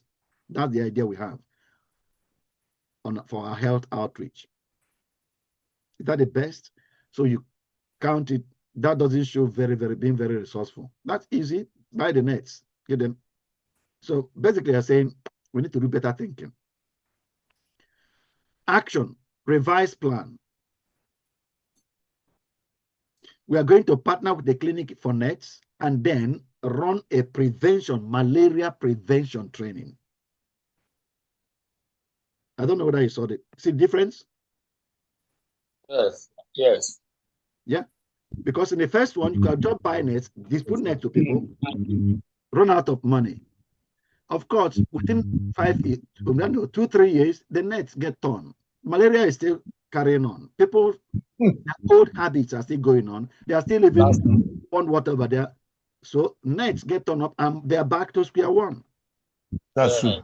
But with this better plan, partner with Clinic for Nets, then use the money to run a campaign on preventing malaria. That changes the way the people are thinking. They now know the sources of malaria and how to stop it. Malaria gets prevented instead. We talked about that earlier. That is the bigger work Jesus said you would do if you believe in him. You will find how to prevent things from happening instead of giving miracles to correct what has gone wrong.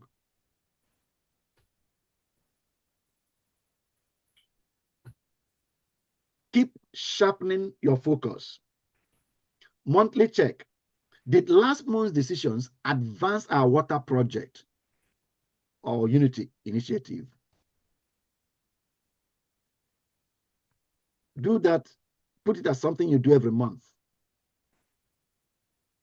The way I have done and run the activities, has that advanced my course, the mission? Have we progressed in the mission in the society? Stay adaptable. Pivot tactics if flawed disrupt plans, but hold to core principles.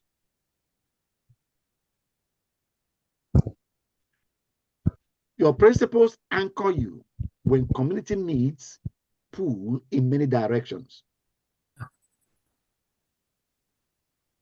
So which need do we embark on? Is it the open defecation, stopping the open defecation? That's a need. Or youth unemployment? Which one should we tackle first? Okay, you have various options. How do you decide your principles? Do the same exercise we just did. If you have your values already listed and have principles written, you can make decisions on which one to tackle first based on these principles.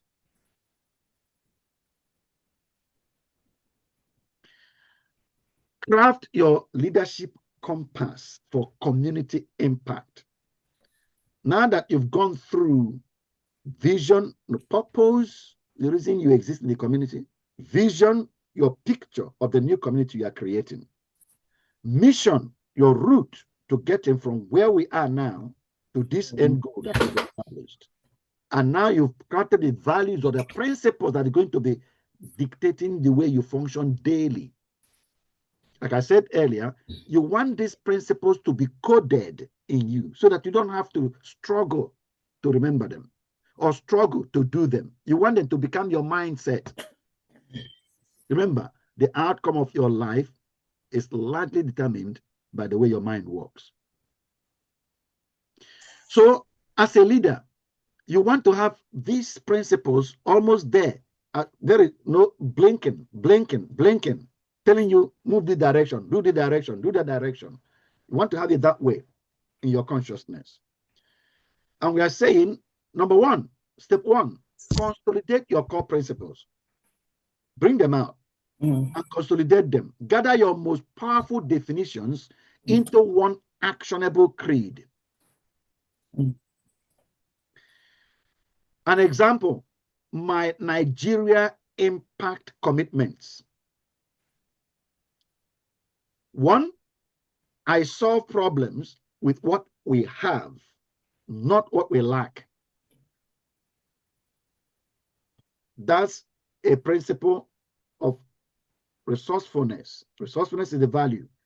And the way we practice this value is that statement there. So you made that a law for yourself. I solve problems with what we have, not what we lack.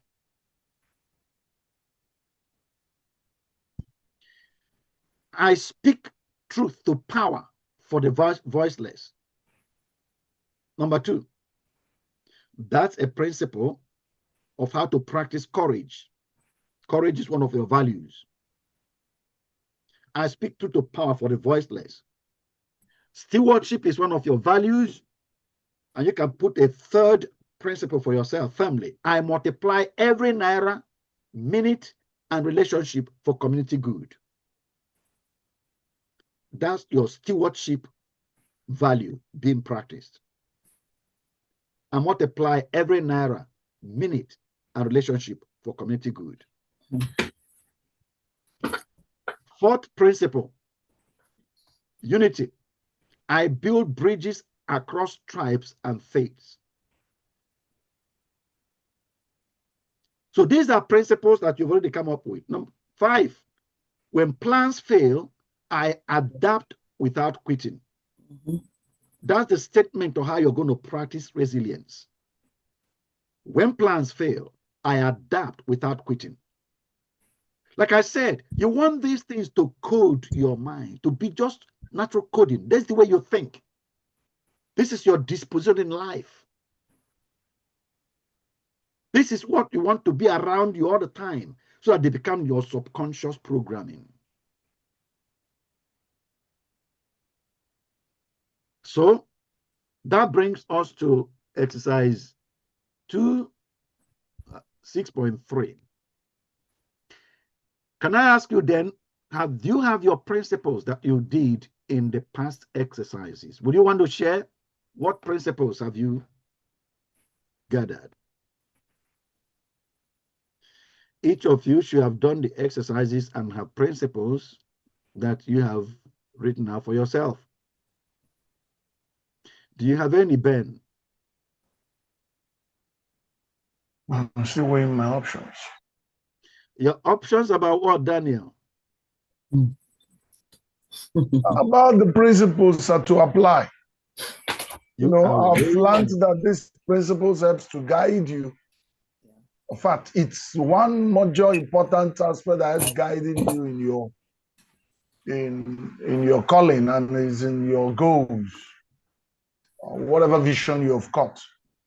Okay. So, the summary of what I've really listed some, sir. I'm just trying to find their fittings, you know, where I am now and how to go about it, which I will still share.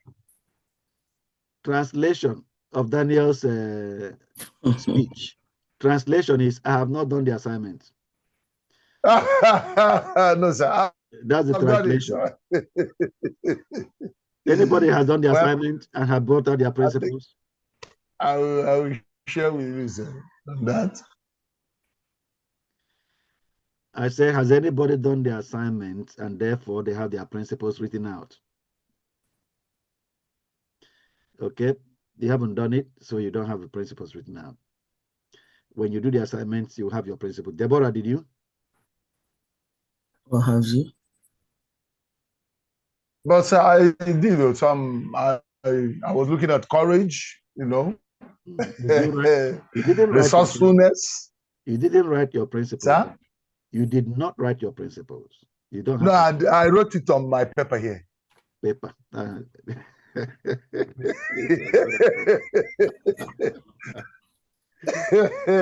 you hearing Daniel? He had a form. He had the form of the assignment. I've not filled the form. I've not filled it. I wrote it down. I was waiting it before I would translate it to the form, sir. There was this other one. I've also written it down on my paper. Why are I'm you there to transfer it to the form? Why are you not writing it on the form direct? Why are you writing on paper? No, because sometimes we feel in this in just only for feeling's sake and not assimilating it or digesting it within our own, you know, understanding and line of focus. Okay. We just only feel it because we feel like. Okay. Anybody? Is that Ben? Have you? Yeah, I have actually written down some principles based on the values. Yeah. On the area of courage, I have made up my mind to speak out for justice on behalf of the people that are being. No, Ben, I want to listen now because I'd made the way you're talking now, that's the way you did it in the form. And I did make a comment on your form. Right? I understand you when you are talking to me, when we're just talking, yeah? When we are talking, you do the way you're doing now, when we are just friends. Yeah? You don't need to start articulating it and writing because we're talking. But the form is trying to help you organize your thinking. That's what the form is. Yes. We are trying to help you organize your thinking. And then we'll give you examples. Because when you try to put it the way the example is giving you, it structures the way you think. It structures it. Okay. Yeah? That's what you are not doing in your form. What you are just doing now is exactly what you did in your form. You will write, say, courage is my value. Then you start talking and don't define your principle the way the example gave you. You can see the examples I gave you here. Each one of them is very specific. I solve problems with what we have, not what we lack. It's a clear statement of intention. Yeah. I'm going to do. Look at the courage there. I speak truth to power for the voiceless. It's not long sentence of I have made up my mind. I am going to now be doing this. It's not that. You state clearly what the principle is. Called a principle because it's a law. We are saying make laws for yourself. Make laws for yourself. Okay. Yeah. So, and I've made that comment in your form. I want you to redo your form because it has an edit form. Click edit and go back and do what I'm explaining now. Okay, sir. For each of the values, write out a statement on how you are going to practice that value. So if you have made up your mind, if you say, all that I've made up my mind, and from now going forward, I am going to be organizing these young people that are brandishing with knife. I'm not going to fear their knife. I will go and talk to them and then make them listen. Let's say that's the way you want to express your courage, right? So make a statement. I talk to young people in the village that are brandishing knives without fearing their knives. Something like that. Yeah. Yeah. It's a clear this one is somehow summarized. Yeah. Yeah, summarize it as a very straight statement. Yeah, because you want if there's any time the devil tries to put fear in you, want that statement to come to your mind. I talk to them without fearing their knives. You want that to come to your mind at that time. Yeah. But if you don't have such clear-cut statement, And we are going to do a lot with it later. I'm going to show you more what you do with these statements. If you don't have it defined like this, you will not be able to use them. You won't be able to have this coding we're talking about, coded, something that you want to just come to your mind and drive your outward expression. It will be based on the way you feel at the time. So I just made that correction not only for Ben, but because I observed that some of you were doing you're not taking the thing as you, a number of you, I will say, follow the example. Follow the example. I know you're a pastor and I know you know some of these things, but please follow the example. Daniel. So you see the reason why I told you that I have to really understand this, assimilate it, and then flow with it. A lot of times when we do this thing just only for doing sake, truly it doesn't impact our life. This is really changing a lot on me. I must be sincere. I must tell you this. It's really affecting a lot of things. I have to go back over and over, rearranging my understanding of how life functions and flows. So just like I told you, I put those things down on a paper, about to fix it on the form, just for you to see why I was avoiding, because there is no point doing this thing and then at the end of the day, it shows completely clear that you did not have an understanding of it. You're only just doing this just to fill in. Okay. And I believe it's more than that for me. Thank you. Okay. All right. So do the exercise 6.3. That's what that's going to lead you to. I need to carry on then.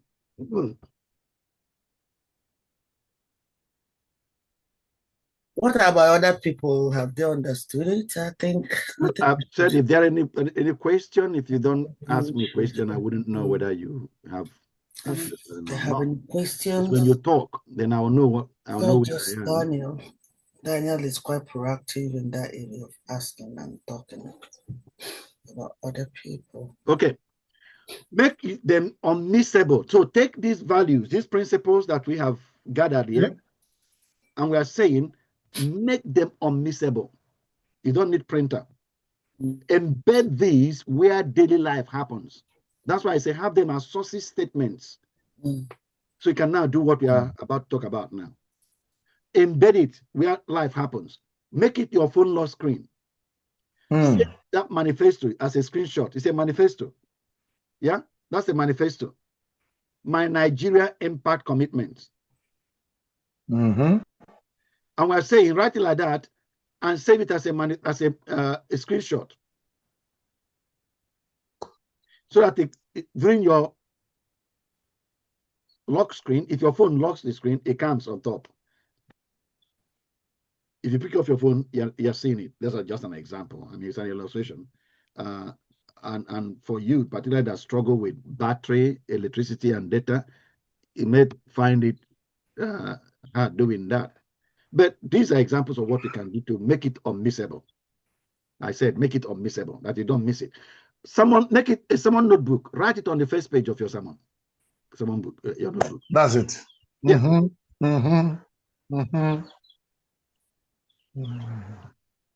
Church office. Paint principles on repurposed metal sheets. Example, roofing panels. Paint it and stick it on. The principles. Principles, the way we function. Church office wall. Display on poster board. Those principles. WhatsApp status. You can share weekly principle with the congregation. Every week, one principle emphasized. Congregation integration. Weave into Sunday bulletin, one principle a week. When you mount up your pulpit to preach, start with it.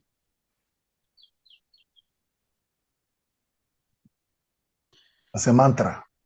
Yeah. Daily activation rituals. Yeah. weave principles into existing routines. An example is morning prayer, scan manifesto while brushing teeth. As you're brushing your teeth, go through it. They are short statements that capture what you want to code your mind. And you want to build them in to become the way you function, the way you think, the way you see life. Someone prep, ask, how does today's message advance principle number 3? Mm. Mm. Mm. Evening review. Reflect on where did I leave my principles today? How did I express it today? Review that every evening.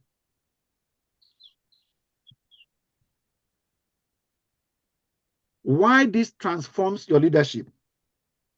Your principles become invisible guides built into you. When internalized, they help you make swift decisions during community crisis. Yeah. Because they have become your mindset, Part of you. the way you see life. They make you resist pressures to compromise on projects. The principles.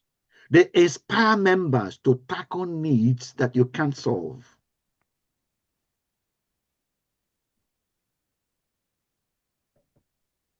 Remember that if you have 20 people in your congregation or 500 people in your congregation, those are 500 different assets, different from you. You are much richer with their mentality and their capacity than you are with their pockets. Can I repeat what I said? You are much richer with their mentality and their capacity than you are with their pockets. Oh, that's true. Hmm. I hear you, sir. That's the way we do it here. I hear you, sir. Very important, very important. That's why you really want to invest, inspire them to begin to bring out their mentality, bring out their capacity, much more than they bring out from their pockets. Mm. Because if their mentality and capacity comes out, you don't need to talk to them about their pockets. You don't need to talk to them about that. It's their life.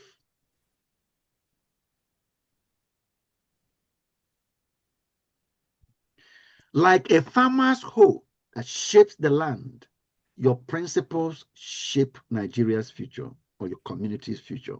Your principles do. It does. They do. They shape your community's future. That's why you must see that future. And you must derive the principles that will shape it. And make that principles your mindset. Mm. And mold your congregation's mindset with those principles.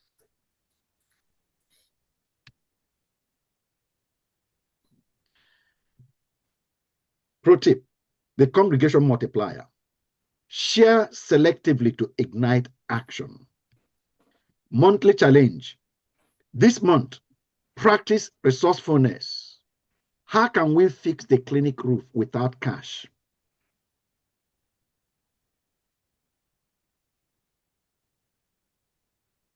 Resourcefulness. And you will be amazed. You know, by yourself, sitting in your office, you come up with this, your brain has no answer. You have no idea.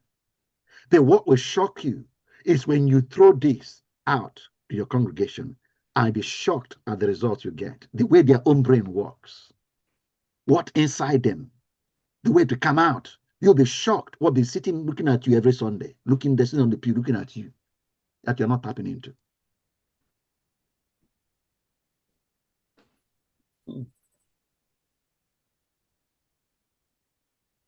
Wow. Testimony spotlights. Feature members' living principles. For example, Sister Ngozi showed unity by organizing Muslim Christian youth cleanup.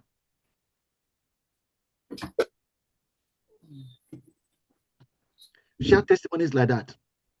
How people practice the principle in community, in society. Creating this new society picture you've already are presenting before them. Wow. It's rich. Crisis response. When floods hit, declare our stewardship principles means sharing church hall as shelter. Stewardship.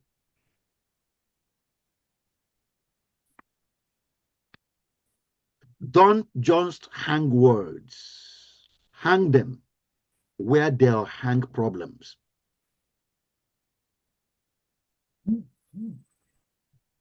So I agree thoroughly what Daniel was saying earlier. Just do it. Let the words that capture your principles alter society.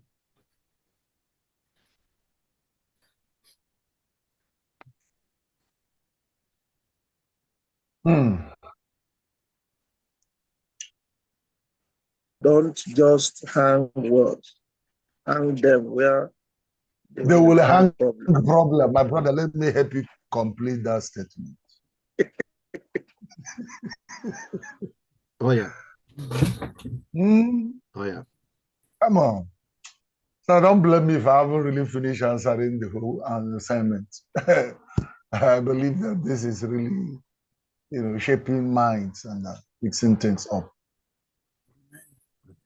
Can we get an example of how to hang words where they will hang problems? That's what I've been talking about. All these things I said here.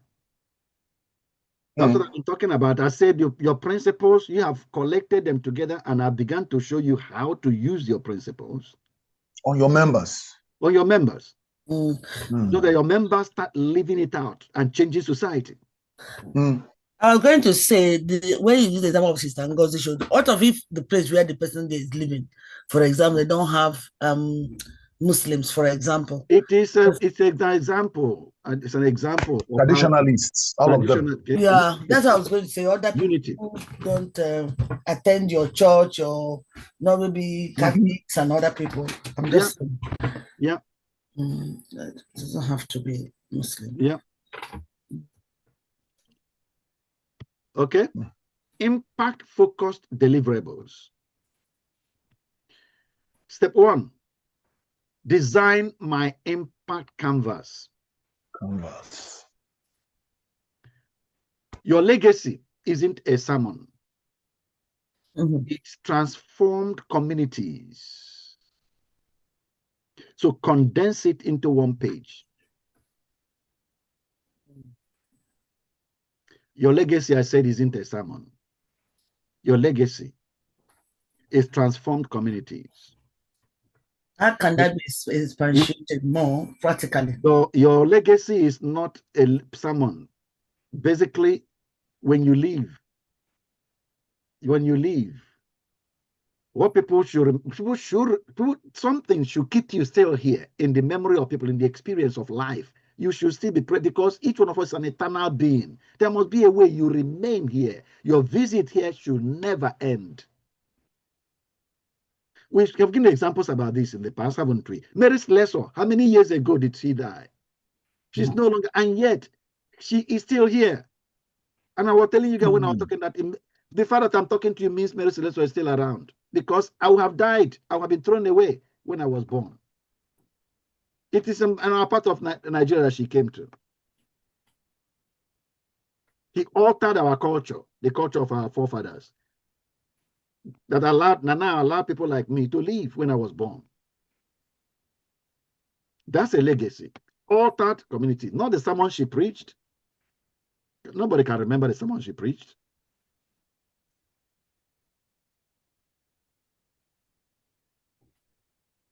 So I'm saying your legacy isn't a sermon. So don't be planning to preach great sermons. Plan to alter. That's what your life is about. Alter societal order. Yeah. Alter is societal order. Alter it. Alter it. I say condense that transforms society. Condense all the things we've talked, the principles that will enable you to do that into one page. What to include? Nigeria focused. Your calling in a page. What injustice fires you up? So you have one page that has your calling. An example, igniting youth potential in forgotten villages. That may be what fires you up. So you write, that becomes number one, your calling, you write it there.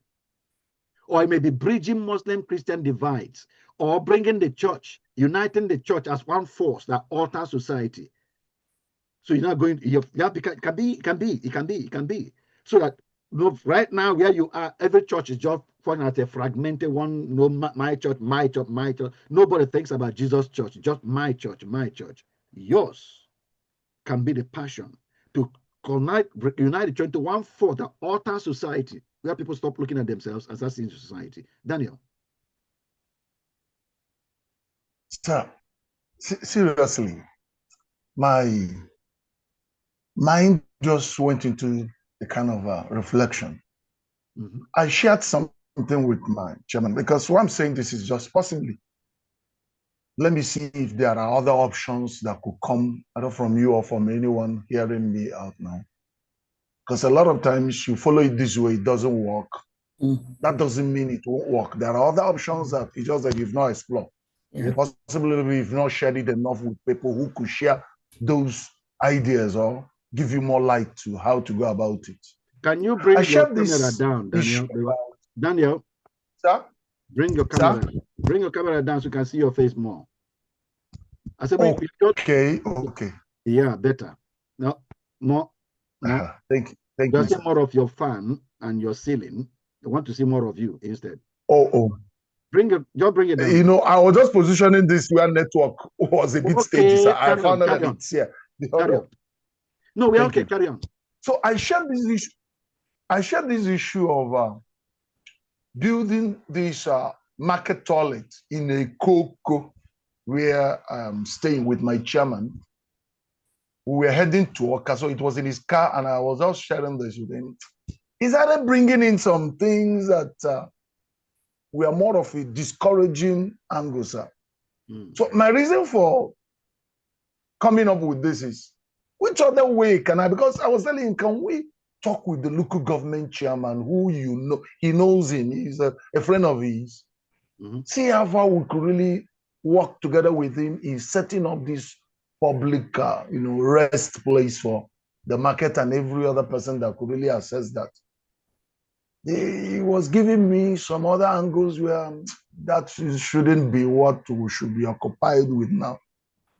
Are there other ways I can really push this to see it happen? Because really, we keep saying things, preaching these things, when get to our hospitals, get to a lot of people, what they are really suffering with is because of what they contacted, either in their place of business, because of the carelessness of people and not being directed to the right place to help themselves out. Are there other ways one can approach this as to make it a reality? Apart from the angle we have already done, which it's not giving me green light. Okay. I wouldn't know if there are ideas that could come in to go about this outside this other way. Anybody else? Anybody has a suggestion for Dan? Okay, I have something to say. Good morning, hello. Good morning. Please, Daniel, I think one of the things that you have just heard is that we have to use what we have. We have to use what we have. The meaning to that is that at least you have members in the church. You can even throw it open. You'll be surprised that the person that will have the burden will not be the person you expected. So likely you don't need to base on by sight. You don't need to go by sight because that chairman may not catch your vision, but somebody else. So your duty is to throw it open. And as far as you keep on saying it, I believe somebody must show up. Thank you very much. Yep. Thank you, sir. And on my own contribution, actually, we will not sideline prayer in this aspect. This is your vision. This is what you plan. This is what you have in your mind to do. You will pray for divine direction and favor, because you must reach out. You must reach out to persons. And if you now go into your contact, you ask yourself, who and who can I reach out to fulfill my vision? Because if you are looking at the superior officers or the person at the helm of the affairs in your church or the senior pastor, they may not understand what you are saying, because that is not their own vision. This is your own personal vision. Understand this, that this is your desire. You understand? That is why the person was answering you, let us go for something meaningful, not this thing. To him, it is not meaningful. You get it now? Then, but when you are prepared to pray, God, this is what I want to do. Lead me. You now make a step. Because David did not kill Goliath at the forest where he's taking care of the sheep. David went to the battleground. Quiet. He inquired and said, what will be done to the person that will kill this man? These are the steps he made. So in my own suggestion and also advice, you now strategize how you as a person will connect to somebody. You now ask God to help you to connect to somebody that will help you fulfill your vision. For example, in my own case now, I knew that stopping these touts, hooligans that are duping people in the market where our church is, where our office is not an easy task. I went into prayers and said, God, help me, connect me to people of like passion. Recently, some people came my way and I shared the vision with them, and they now give me serious direction that if I should go about this, I'll first of all go to the local government supervisor of market and the supervisor of environment, and then share my proposal to them that I want to sanitize and transform my immediate community from these hoodlums. Have you seen it? So had it been that I was just not seeing it within myself or sharing it with the people on top that has no such vision, it will not work out. Rather, we shall be demoralized. So thank you. That's what I want to chip in there. Yeah. Pastor Dan, I think my two brothers have said something. Vincent, can you bring down your camera so I can see your face, please? Okay. So, Pastor Dan, what you should do, you are trying to sell the vision you conceive to the PFN. But I understood who you are talking about, the PFN chairman of the area. Yeah. Okay. So I think he will not understand that. So what you should do is, since you have your own organization or the church you pastor, you know that we have been talking a lot about using even our church or our organization to impact the society. So based on what my two brothers have said, Reverend David and Ben have said, so you begin to follow that path. Let it part of your social responsibility in that town. Okay, you want to build a convenient place in the market area. So the man will not understand that vision. It's you. So I think let me stop here. Follow the other two things they have said so that you can make it a reality. Thank you. Okay. And Thank you. and I think you can. I don't. Where do you, Vincent? Where do you stay? Aisha. Okay. Daniel Sinoko. But you people can talk because I know Vincent said his what I remember it's recorded. Remember it's recorded. You have Vincent voice saying, "I support you, Dan. I'm with you." So Dan, Vincent is your ally. So Okay. when I listened to the message, when I came to that session where we're talking about it, I can see here Vincent saying, "Dan, I'm for you. I agree with you. I support you." I'm for him, sir. Yeah, that's that vision must come to pass. Vincent, Amen. that vision must come to pass. Yes, sir. Amen. It must come to pass. Amen. We must see it done.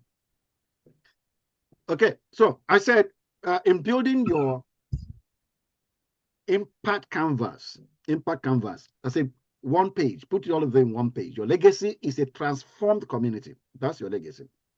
So condense it onto one page. And what to include, we said, is your calling. And in your calling, put this statement that of what your calling represents. Okay. I'll give an example, 2 examples there. Igniting youth potential. Okay. Or bridging Muslim Christian divide for peace, whatever that is. Number 2 is your purpose. That's first is your calling. Number 2 is your purpose. Why Nigeria needs your leadership. An example is to turn churches into hubs of practical hope. Write it there. So you've written number 1, your calling. Number 2, your purpose. Statements. These are statements that capture what you're about. Number 3, to equip members to solve local problems. I'm sorry, another example of what your purpose could be. Equip members to solve local problems. Then your vision, next 5 years, okay? The picture you're seeing in 5 years. I want to paint the picture of Oko market in the next 5 years. In the environment, in fact, next 2 years or next 12 months, the environment of the Oko market. In the next 1 year, next 12 months, okay, country, what is there? Next 5 years, it's not just talking about local market, is the town where you are, what is going to happen there, the shape of it. So plan Nigeria's future through your work. Paint it. Paint Nigeria's future. The way it will come out because of your work. Your local community. An example, 3 functional clinics built by interfaith coalitions in my state. Can I remind you, Dan, and everyone else, that God is not calling you to what you pay for. He's calling you to what to lead, to make happen in society. You are placed in the garden to lead, to materialize a new society. Not necessarily that the payment comes from your pocket. Your life is bigger than your pocket. I need to repeat that statement because I didn't hear it. Oh, I love that. Okay. Love Okay. Your life is bigger than your pocket. I love it. My life is bigger than my pocket. It's bigger than your pocket. Don't allow the devil to limit your life to your pocket. Your life is much bigger than your pocket. I love it. Wow. That's true. It's true. Wow. There'll be no money in the pocket, but life goes on. No, but it's better than that, Chris. And I'm talking about survivor here. I'm not talking about survivor here. I'm not saying though there is no money in your pocket, life goes on. That's not what I mean. I said your life is bigger. Life is bigger than your pocket. Okay. Wow. What I mean is that even if there's money in your pocket, my life is bigger than my pocket. I am not trying to survive. Yes, I am not trying to survive. But my life is way, way, way much bigger than my pocket. What it means that what God has planned my life to accomplish, the money in my pocket can't fund it. Yeah. My money, and same to each one of us. You are God-like. You can't put God in your pocket. It keeps coming up as we go through this training. You are not called, God didn't call you to pay for what you are going to pay for. He called you to what you're going to lead to make happen. each person is given something to lead to make happen, not something to pay for. So when God begins to put in your heart about the picture of Oko market free from defecation, Daniel, stop looking at your pockets. All right, sir. I believe God has already spoken to you enough from the contribution that come out here. God wants you to lead it. God wants you to lead it. And if at any time you don't know what to do, go to him. But that picture must come true. The Oko market defecation is now a thing of the past. There must be toilets, not one. There must be toilets in various strategic locations all around the market with people manning them. People manning them. And in fact, they are paid to man them. That's their job.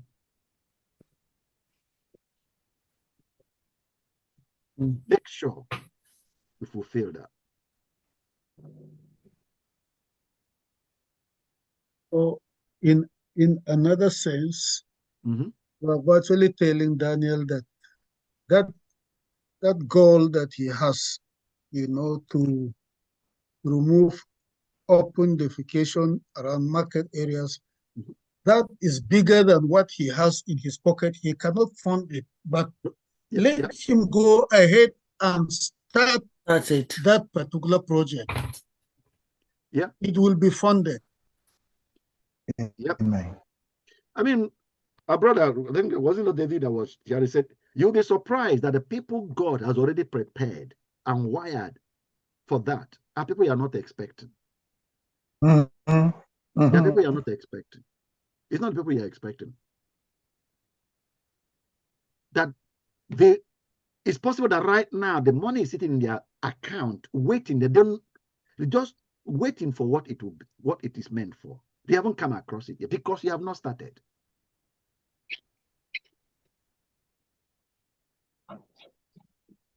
So the Holy Spirit helping each one of us. Because the tragedy is that you stay here and finish and go, and what your life is meant never happened. And it's not because heaven is poor. It's just because God can't get a yes from you.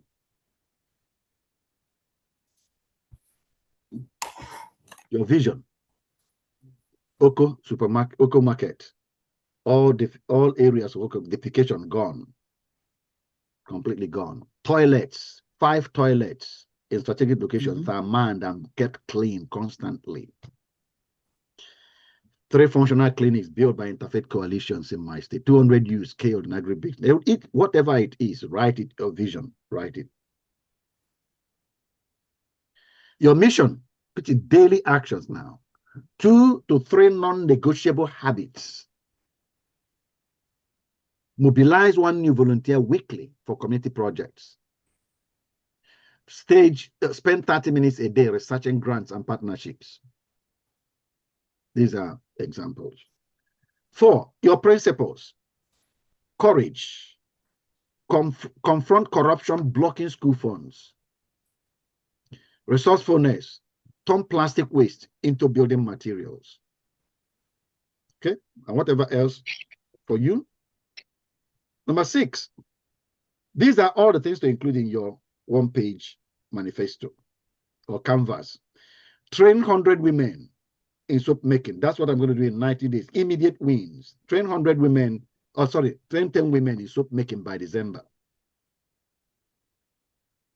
Secure 500,000 seed fund for water project. So, and I said, how to create this thing, no printer needed. Read it in that article. I posted that article. Okay, go and get it and read it, part 4. See the details of how to create that in your phone. Now, activate these principles. We have written them and activate them.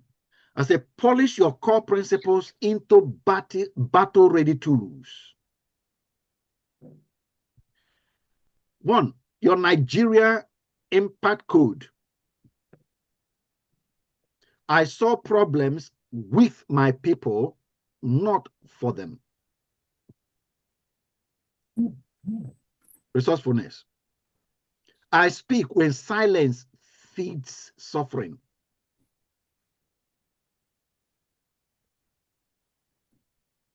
That's courage. Every naira entrusted to me multiplies dignity.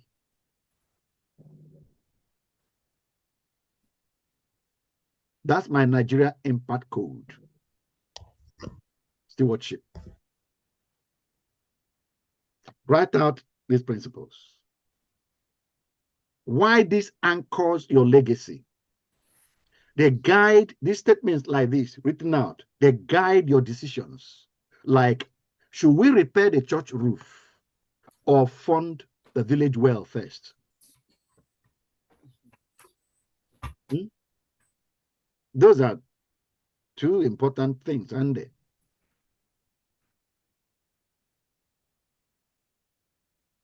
What's your answer? What do you think? So, your church roof is we fix the church roof. Because the church is where the whole thing is happening. This is where you gather the people. So we'll fix the church roof first before talking about the village world. Church roof first now. So charity begins at home. Of course. What chapter is that again? Which verse? What chapter is it? So remind me, Pastor.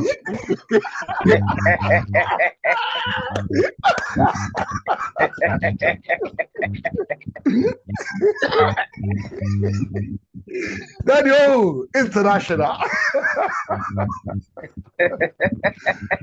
Well, church roof is, you said which one first? Which one first? So doing the church roof first, yeah, not to deviate from societal issues. Village well. Yes. Yes. That's good. I really like the question being answered by pastors.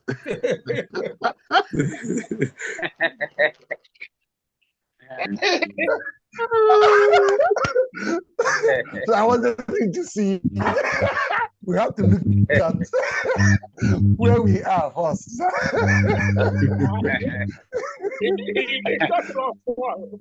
How are you gonna? Huh?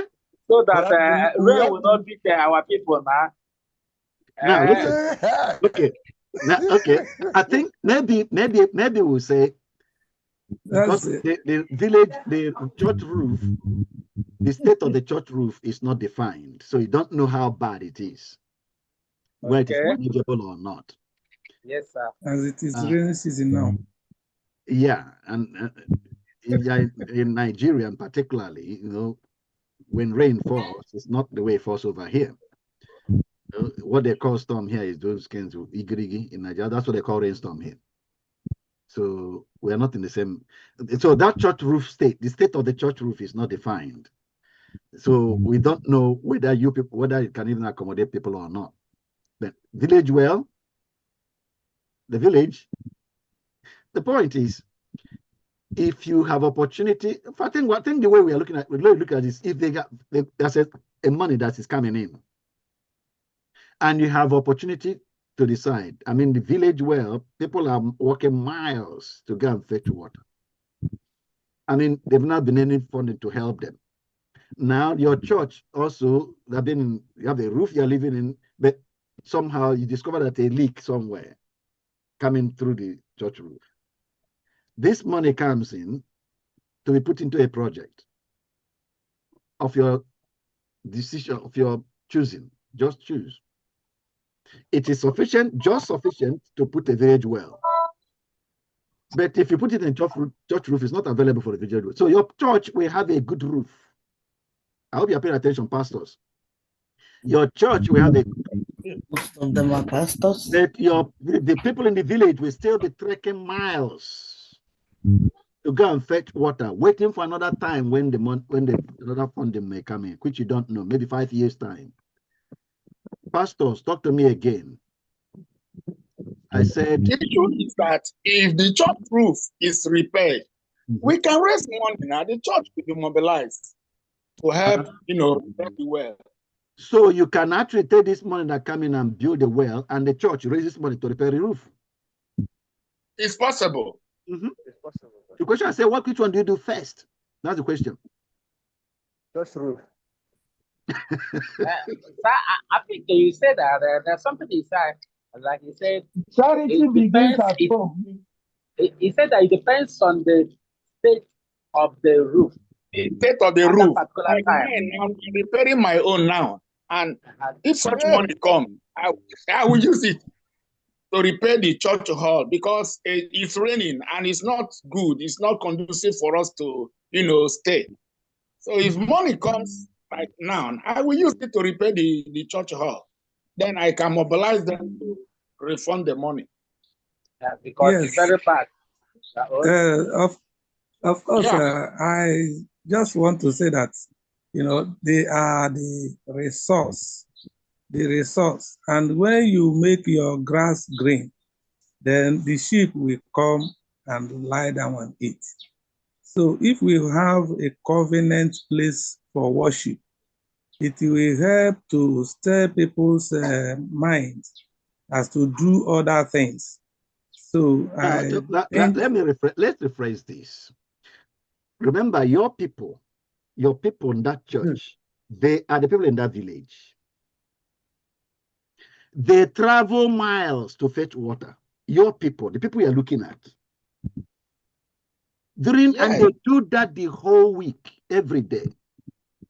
This the things that even though we in the South probably don't experience, but I know that I live that in Newi. And I know that are not now that there are boreholes everywhere. When I was there, we travel miles to fetch water. I grew up in Newi. Even in my place in Orifite, I come from Orifite. Even in my place in Orifite, where we go to fetch water is so far, and it's kids that got to go to school. They get in the morning, 5 o'clock, and travel so far to fetch water before they come back to prepare to go to school. And you're telling me you will repair your church roof first, and let these kids buy this again for the next 5 years, whatever, before you get another money. Are you really serious? Are you really? The problem have been there now. So since there is hope that it will be solved, nobody will die. We will repair the church, and then we will now, prepare for Just that. tell a minute, Christopher. Sir, can I say something? Wait. Nobody will die traveling miles to fetch water, but they will die if the roof of the church is not repaired. Yeah, this church will scatter now. There's possibility that you can't. Some people will leave the church. I think it depends on the state of that roof that particular time. If that roof is just leaking, I think the best thing for you to do, first of all, go and do the community project. Then later you do the church roof. So it depends on the state of that roof. What I'm hearing from you guys. So if I send you any of you guys here on this, can I say my own response? I'm sorry I came in late. Okay, I'm going to talk now, soon, Pokis. So if I send any of you guys in one of these mission fields that I go to, where people are in so desperate environment, don't have water, they are drinking the water. If I show you the picture, you see the animals, the cows are drinking from that lake, pooing there. That's where they also feed their own drinking water. So if I send you the first fund, as a missionary I've sent, you build your church first. That's your most concern, to have a building where your church meets. Okay, so in this case now, as a missionary, it's different though. Wait, these two scenarios are not the same. For example, the two scenarios here is not the same. Yeah, okay. They are not the same in the sense that it's not the same in the sense that, let's say we are resident pastors. Yes. Posted by a general overseer. Okay. Then, and we have deacons and elders in charge of the fund and dictates what to do with the fund. We don't have power over it. No, that's different. Very different. I'm not talking about that. Somebody that is in the mission. No, Ben, I'm not talking about that. I'm talking about what you have power over. I'm not talking about the one you don't have power over. I'm not talking about you are giving instructions. The one I have power over. Yeah. Now, I will first of all ask myself, which one is more important? I will place them in a scale. Yeah. Yes, Which important one and save urgent. life more? Which one is the urgent need? Because there are some that can stay, and some that are manageable, and some that are not manageable. It's just like a scale of preference. Yeah. Where we now say this is the hierarchy. This need is urgent. Yeah. We go for the urgent, especially where it involves life. Yeah. We can sacrifice so many other things to save life.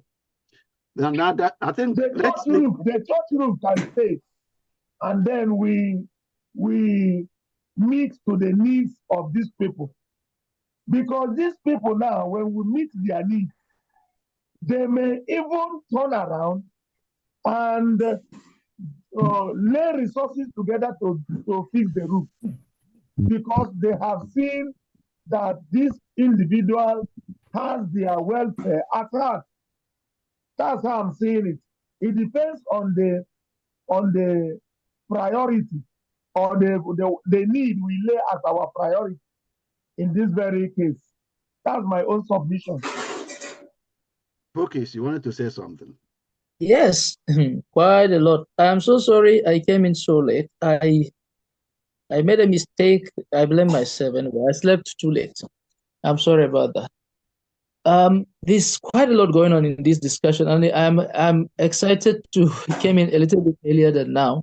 First thing first, I think based on the responses I've got so far, my fear is that if I do not really take the scripture that says, and by the renewing of your mind, a lot can really go wrong with my life. That's a major lesson I've got from the responses so far. And to that, I would say, I don't think this is about the project. It is about our capacity to assess things, to look at things from the perspective of people whose minds have been reformed, have been transformed, so that we don't see things within the context of our upbringing, but within the content of what we have been given so far in the last few weeks, to now realize that the church is not a building, but it is the people. So the greatest investment of my life is not about a project. It's not about an edifice. It's about the people.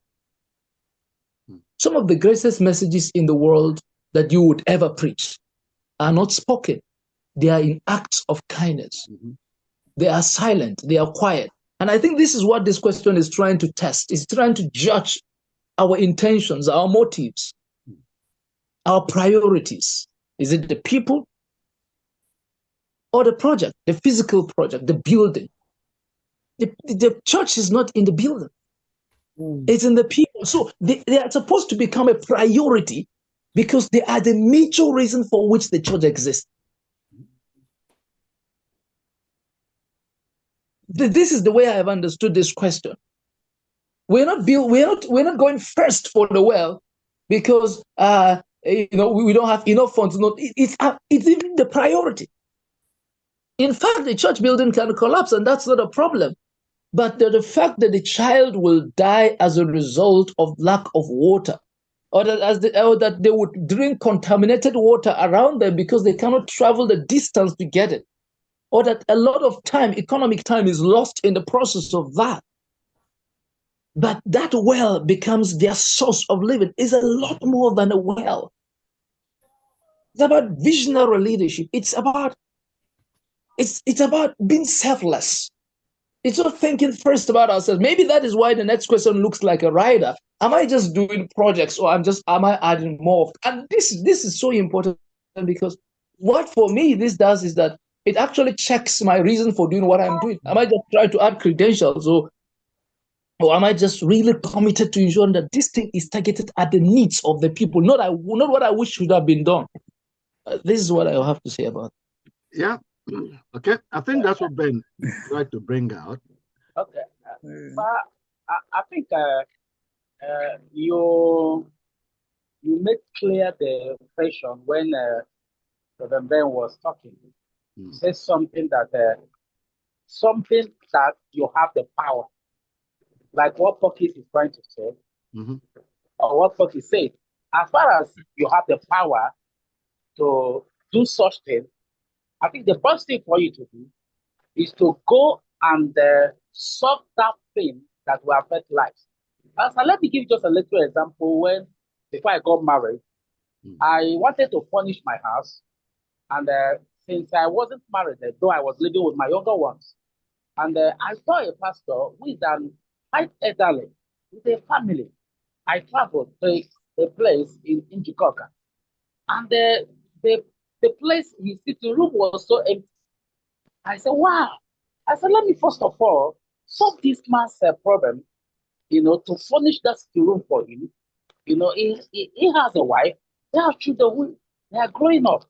So I got all those things, furnished the place, put everything in order for him.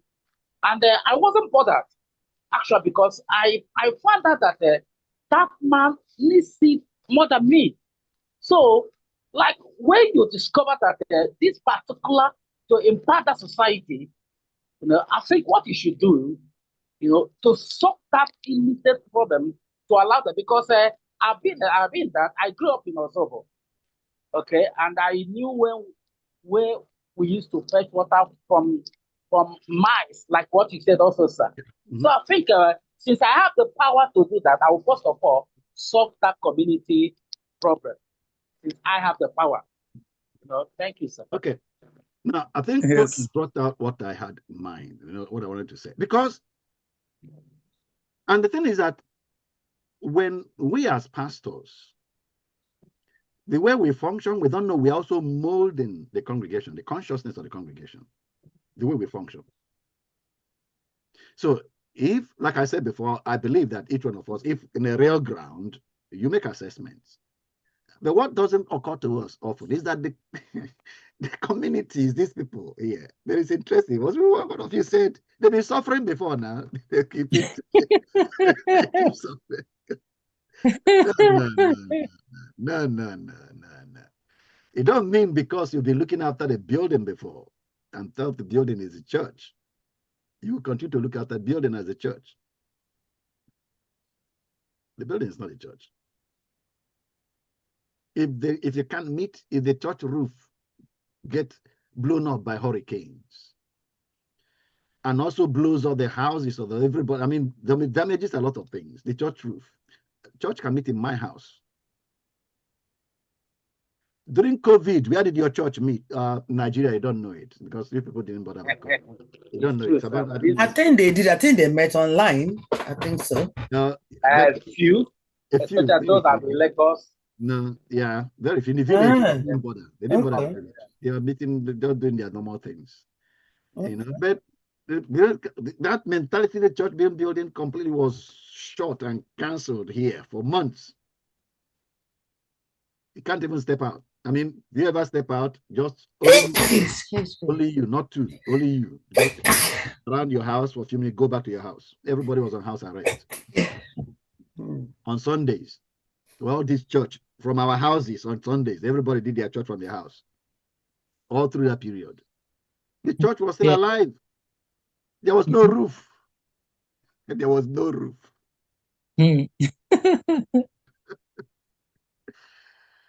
I think it's really a question of getting our priorities right. And I believe God is trying to correct our thinking. Because if your members of your church see you prioritize the society, our society, it is our society, they will own it. If they see that you are one who leads them to own it and own the pressures and the distortions and all the pains of the society, own it together. It's our society. We need a well.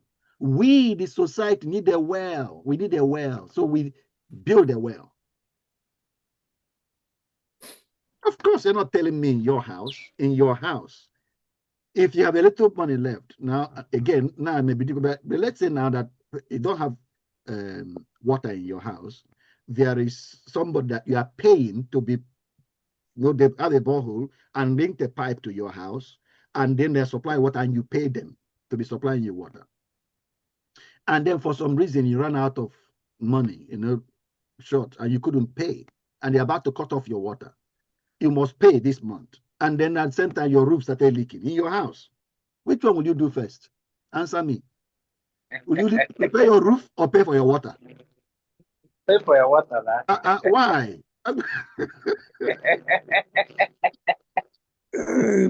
Pay for your water. Water is more important.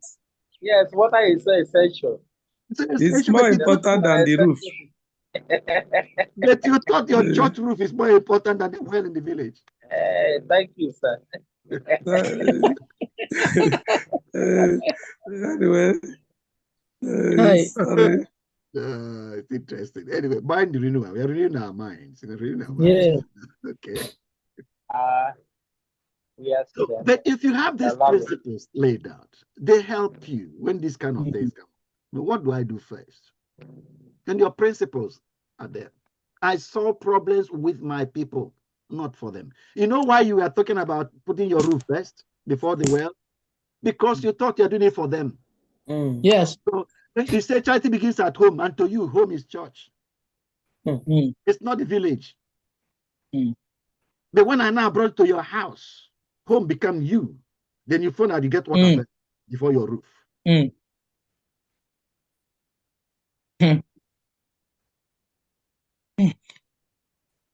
But in the village, your church is your home, and the village is them. But I saw people with my people, not for them. If that's a principle that you've written, and I coded your mind, it protects you from that thinking. You know where to put priorities, making decisions. Oh. It filters distractions. Does this conference grow my community skills or just my credentials? Why am I making this conference?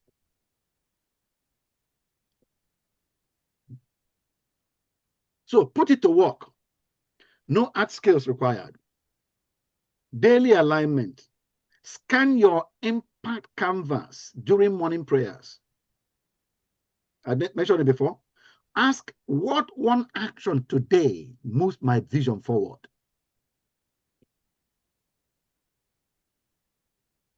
When you have your canvas laid out, like I said before, ask yourself in the morning, make use of it.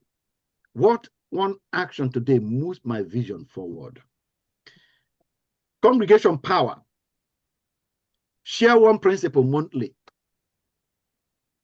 For example, this month, we live resourcefulness. We express resourcefulness. Bring plastic bottles to build garden fences.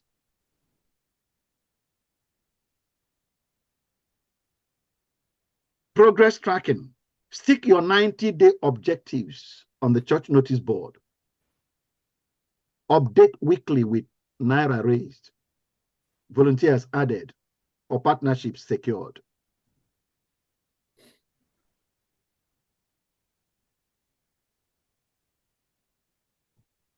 Daniel, are you talking to us?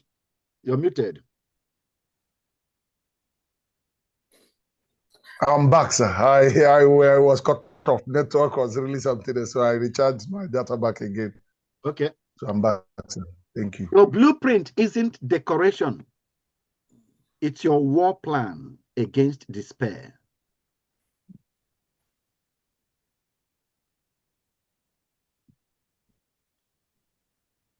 Final step, lock in your legacy. Mobile archive. Take photos of your canvas or principles and save as phone album, My Nigeria Mandate. Sacred reminders. Write principles on offering envelopes. This 500 Naira fuels stewardship. Find a way to wire the principles that will guard your success, the success of your church, changing society. Weave it into their mind and consciousness. Paint vision statements on church compound walls. Everywhere they look, they see it. It's programming their minds. Accountability trio. Share with a pragmatic church member. It keeps you grounded. Yeah. Someone that will challenge you.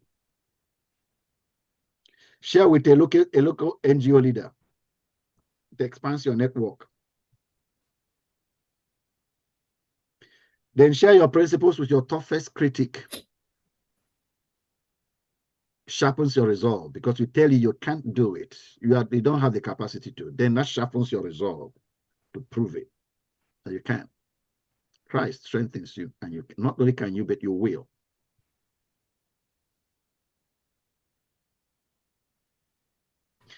Revisit every 3 months. Tweak objectives as projects evolve.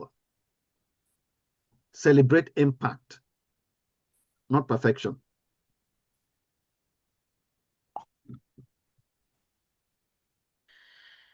Your impact blueprint, key truths. Number 1, failures creep in slowly. Remember that. Setbacks come from repeated small compromises, not single events. Just reviewing the things we've covered in this workbook. So one of the things that we covered right from the beginning, failures is not a cataclysmic effect. It happens slowly. Errors in judgment. The first time you made the error, it doesn't appear. Repeated every day, it accumulates. Nigeria example, missing weekly community meetings. Continually missing it leads to an abandoned water project. Action, therefore, is track 3 critical habits weekly. If you don't want to fall into this ditch. Volunteer mobilization, stakeholder follow-ups, whatever, track them, that it happens every week. Write them out. Consistency. Success demands anticipating obstacles and acting decisively. That's what we did when I told you to find out things that could make your mission fail. And from finding what could make your mission fail, we derived your values. What should be important, therefore? They are called values. And from those values, we came out with the principles that you're going to be living by. So, an example, as goal, reduce youth unemployment. Reduce youth unemployment. Threats to that goal, what could make it fail is lack of trainers, funding, community buy-in. Action, partner with technical schools, get seed grants, host town hall meetings.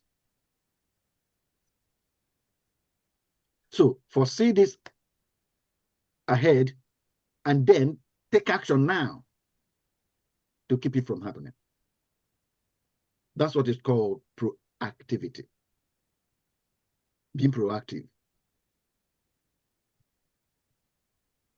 Reject God will provide passivity. Leave it for God. I showed you a picture of a forest that man has not touched. Animals there walk, if you remember that picture. I said to you, that's how your life or anything about you is going to be if you leave it for God. You are God's hands. If boreholes dry up, you mobilize hydrogeologists to fix it. You mobilize them. You steward justice. When widows' lands are grabbed, you lead legal resistance. You lead it. Action. Claim ownership of one community wound. For example, I own solving malnutrition in our ward. I own it. Hold me accountable. Like Daniel is telling us, hold me accountable for the defecation in the Oko market. So when I visit Nigeria, I'm going to find that Oko market and go there and see how Daniel is performing, because we hold him accountable. Each one of us. Turn ideals, values are weapons. Values are weapons. Just showed you about dominion is equal to radical responsibility. That's what we just went through. Dominion, that God said, have dominion. Have dominion means become responsible. And actually, that's the way Message Translation translates that verse. Become responsible. Become accountable for the state of affairs in the land, in the sea, in the sky. Become accountable. And you know that's what happens.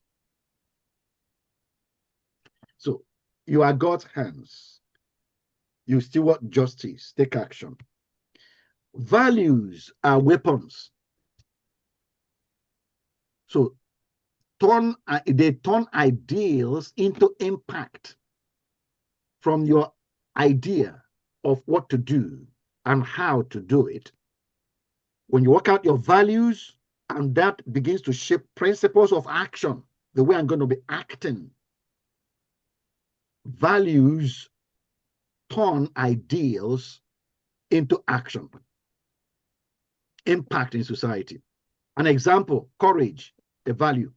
A societal battle, confront corrupt officials. Unity, bridge Muslim-Christian divides, religious divides. Justice, document police brutality. Action, weaponize one value this month.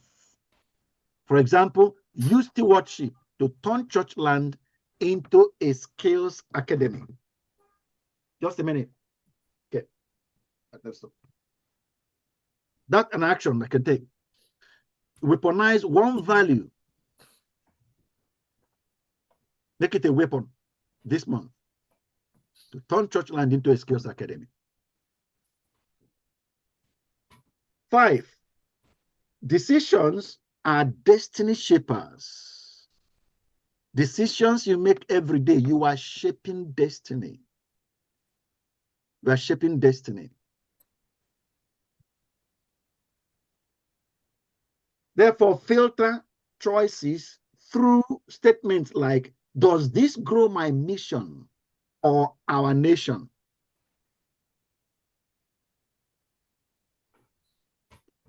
Think through options like that. Will this outlive me?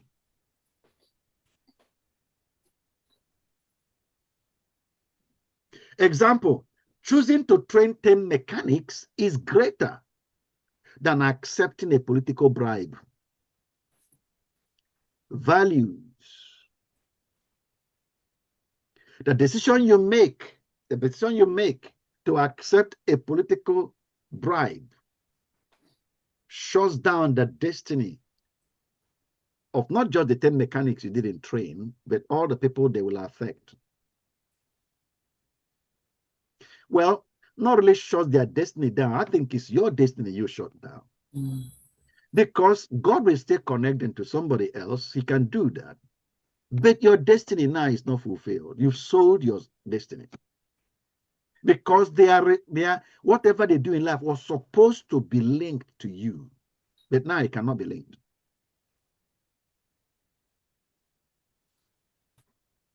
Action.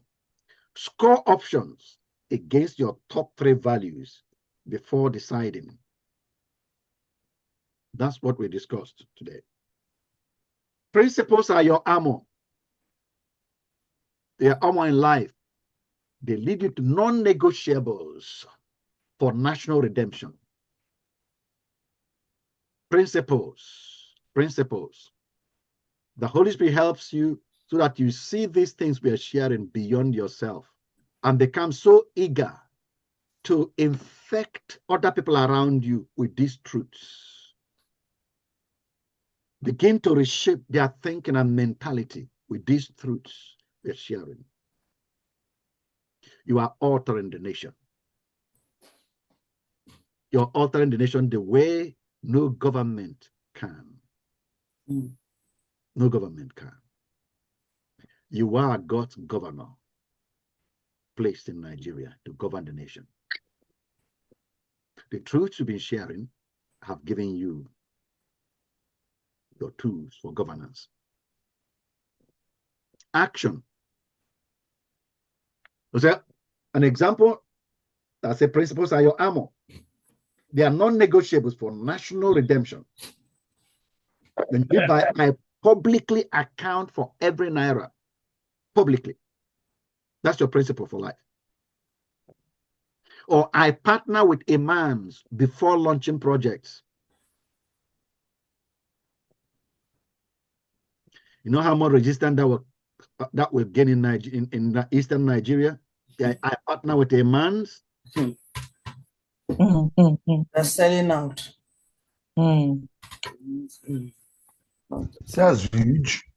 But I don't know whether you know the potential you have by that to break down the divisions in Nigeria and to pull down the kingdom of darkness.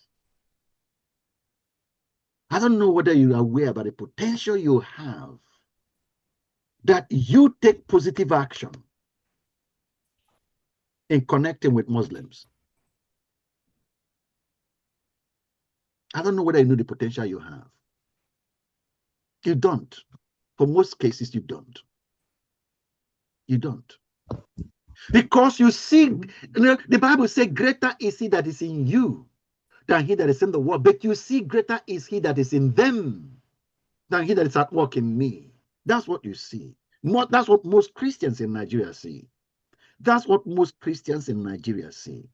Greater is he that is in them than he that is at work in me.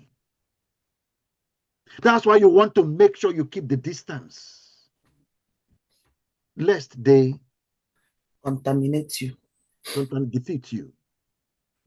A light that wants to keep darkness locked away so that it don't shine in there.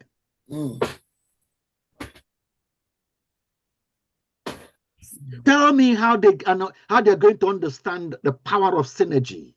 How they're going to understand the principle of unity. How will a Muslim understand that?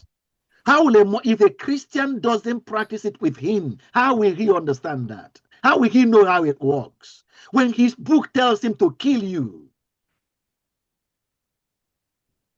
how will his mind ever change that is wrong? What the instruction his book is giving him is wrong. How will he ever know it is wrong?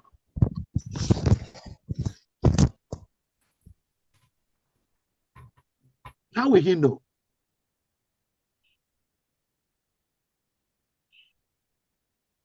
He's locked in darkness. And the Christians in Nigeria are doing their best to keep them in darkness.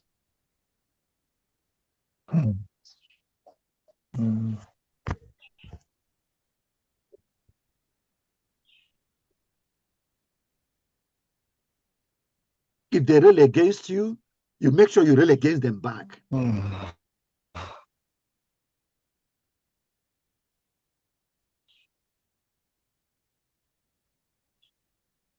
But if you are talking true about what your life is about and the new society your life is wired to create, and written out these principles for yourself, therefore you will act differently. There must be a way you function to make your mission succeed and alter the equation of life in Nigeria. That's the way you function, not the way everybody else functions. And what they are talking about here, for you to write out these principles that will code you, give you a different coding. Give you a different coding. The way you see life, the way you see.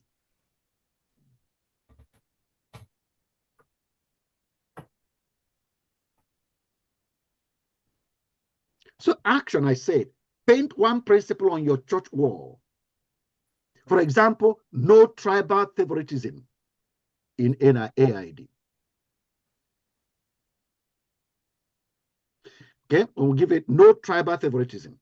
They will do it. If you go to the north, I understand that during this, particularly in Borno State, I have a friend in Borno State, in Maiduguri in particular. During the time that flooding destroyed a lot of things in Maiduguri, and a lot of Christians, a lot of people sent aid there and gave it to the government to distribute. They marginalized Christians. Yes. They put Christians aside. Up till today, they would do it. Like that. Mm. But how would they know that that is darkness if I do the same thing? Mm. How would they know that's wrong?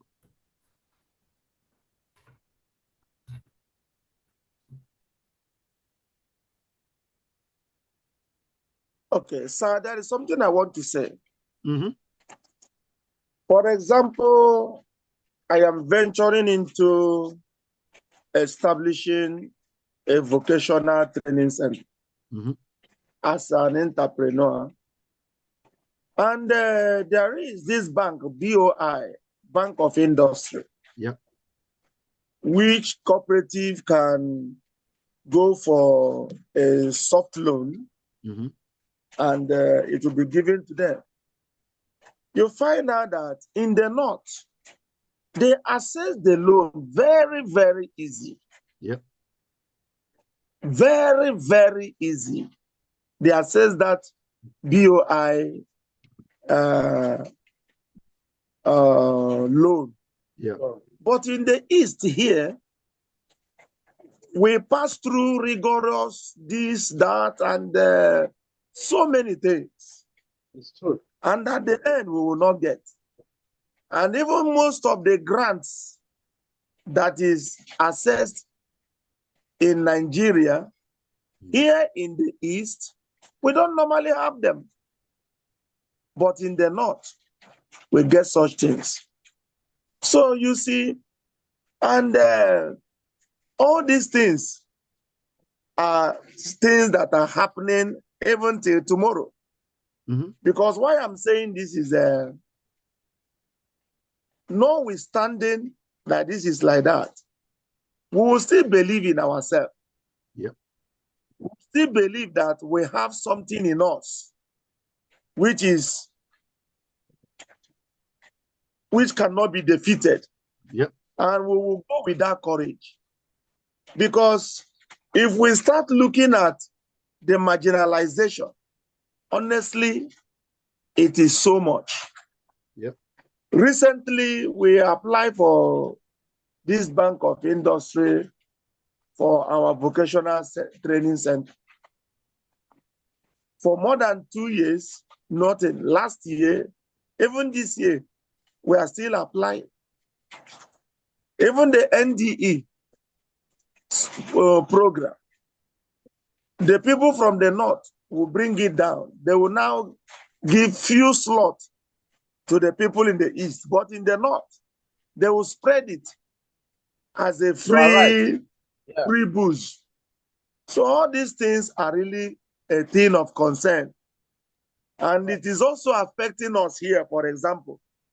You people in Europe now, if you have a genuine project, you can go for a grant, you can go for a soft loan. It is easy to be assessed. But here in Nigeria, it's not like that. So these things are some of the challenges. But from this very training, we are believing that we are David and all these challenges are Goliath. So by the special grace of God, he that is in us is greater than he that is out there. Thank you, sir. Okay. So let's proceed and see if I can complete this. Penda said, principles are your armor. Principles are your armor. If you build principles into your subconscious and becomes your mindset, they are your armor for life. They give you a mentality. And they give you the mentality and attitude towards life that cannot be defeated because you are like God. You're like God. You are like God. Principles are your daily impact habits. Daily impact habits. Your values become actions that transform communities. Once you have listed your values and work the principles out and weave them into your life, as we have discussed, they become action that transform communities. An example, in Nigeria, a value like resourcefulness, a habit maybe to repurpose church space for skills training every Tuesday. Check. Did today's work reflect stewardship or courage? That's what you can check on yourself. Principles are daily habits. 8, decisions that you make shape your legacy. Every choice either builds Nigeria or your community or maintains status quo. An example, if you attend local government meeting on sanitation, or do you run personal errands? That's a choice to make.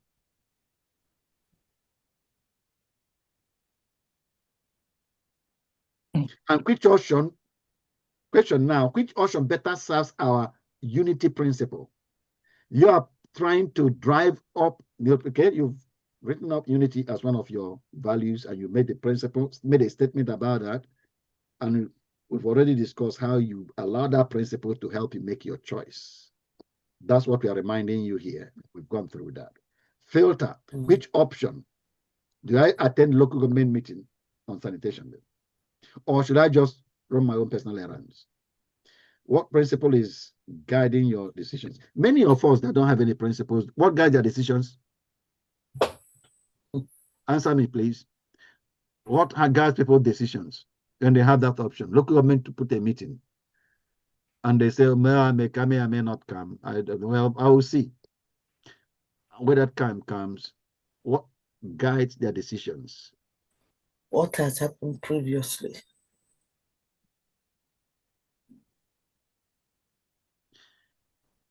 Is that you did? I don't know. You're not answering. Yes. What guides people's You don't even have local government meetings anyway, in the first place. Was that existing? No such thing exists. So that's what I want to say. So I am not asking no you. such thing exists here.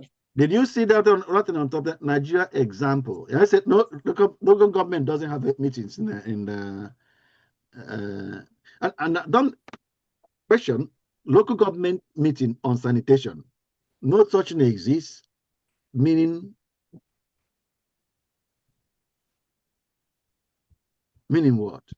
Because if you told me, Ben, you said you want. No, Ben did that. They said that last week better. Today, Daniel said it today. Now he told his PFA, let's approach the local government chairman.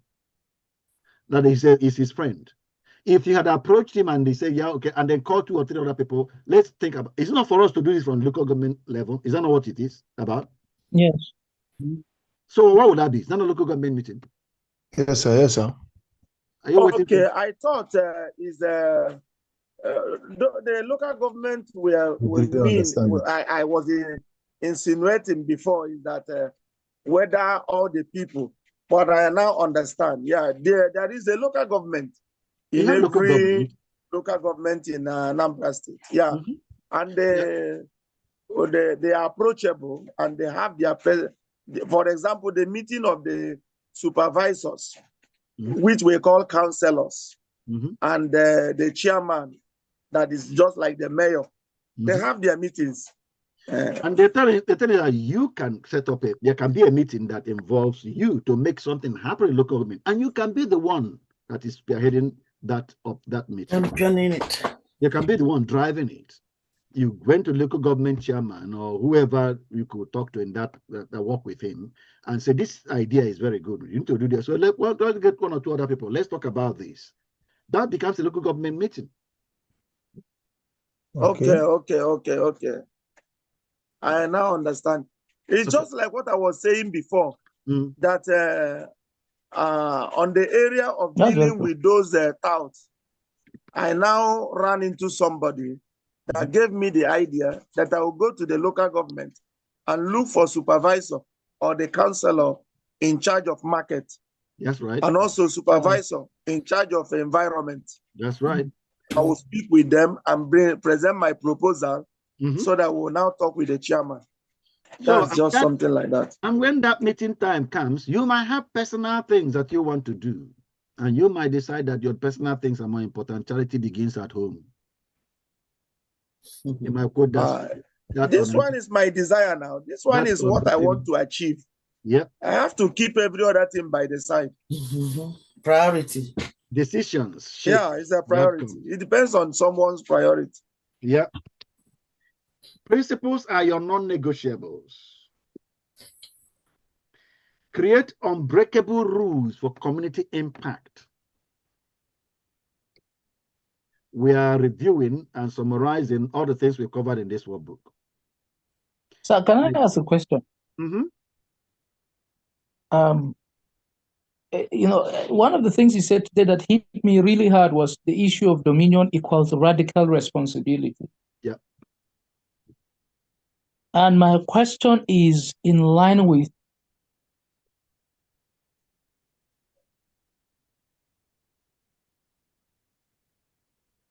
Okay, so I still here. I think he's frozen now. Sorry, a call came in and interrupted me. Okay. Yes, sir. So are there books you can recommend that will help one really have this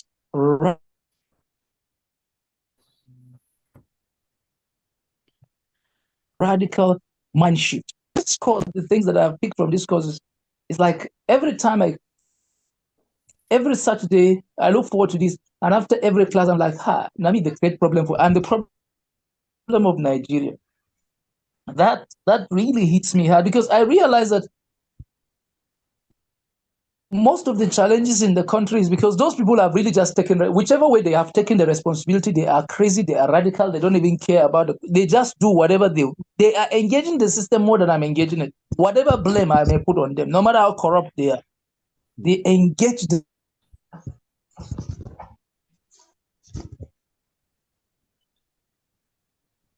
Poki's internet, it's challenging him. So, but there you're muted. When you'll see your lips move. I don't know the system more than I do. You know, as terrible as the leadership is, they are grown up in this context of the realized there's a level, from what I understand, is that there's a level of aggressiveness with which one will confront the systems and the world. You know, change anything. So quite a lot of trying to implement, but many times, what should I? How do I really increase this so that it is so that I'm really acting this out as much as I need to act it out every day to begin to see the change that rests a lot on my shoulders. Now, because your voice was breaking a lot when you were talking, Pokis, I hope we got what you meant to say. Okay. But if I could summarize what I thought you were saying, yes, or question you were asking, is really how to increase our aggression in implementing our lives in society. That's what I was summarizing. Yes, sir. Yes, sir. Yes, sir. Exactly. Yep. So. Yep. Yes, sir. Those that are destroying it with aggression. They are implementing whatever their wrong views are and their wrong programming is, their wrong mindset. They are doing it with passion and with drive. And you're asking, how do we that are getting the right mindset do with drive? In the same way. I would say that's why we are doing, we showed about how to build this thing. It has to become life. The word of God has to become flesh before it functions here. It has to move from our heads to our hearts and become our mindset, our driver from the inside. The point is, when this becomes the driver from the inside, the pictures that I talked about earlier, you see, the picture you see and how desperate you want that picture is what drives your outward expressions. So the picture you see, and by all the things we have gone through, helping us to get the mindset of getting a picture, have that as a standard that I have to live to create a picture. I have to see a picture I want to create. I'm telling you, Bible says that Jesus, seeing the joy set before him, was able to go through certain things now, undeterred.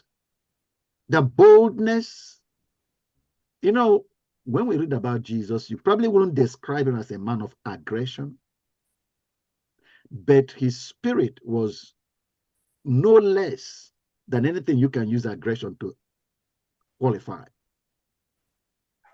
What drove him? When we use the word radical love, it's not destructive that is radical. Jesus was a radical lover, laying down his life. Paul was a radical lover, laying down their lives.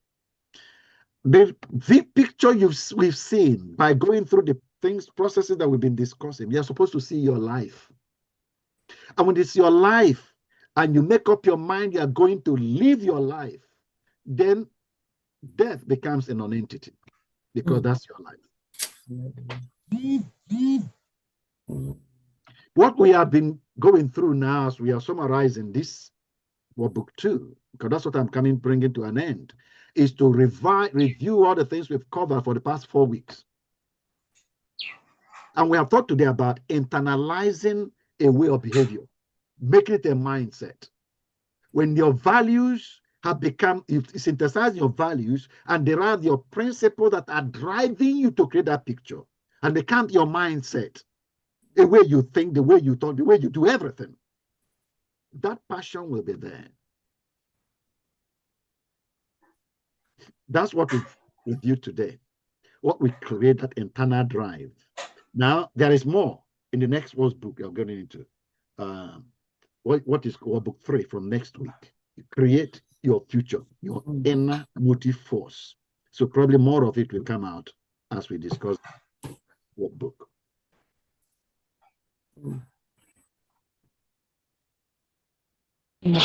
Thank you so much, sir.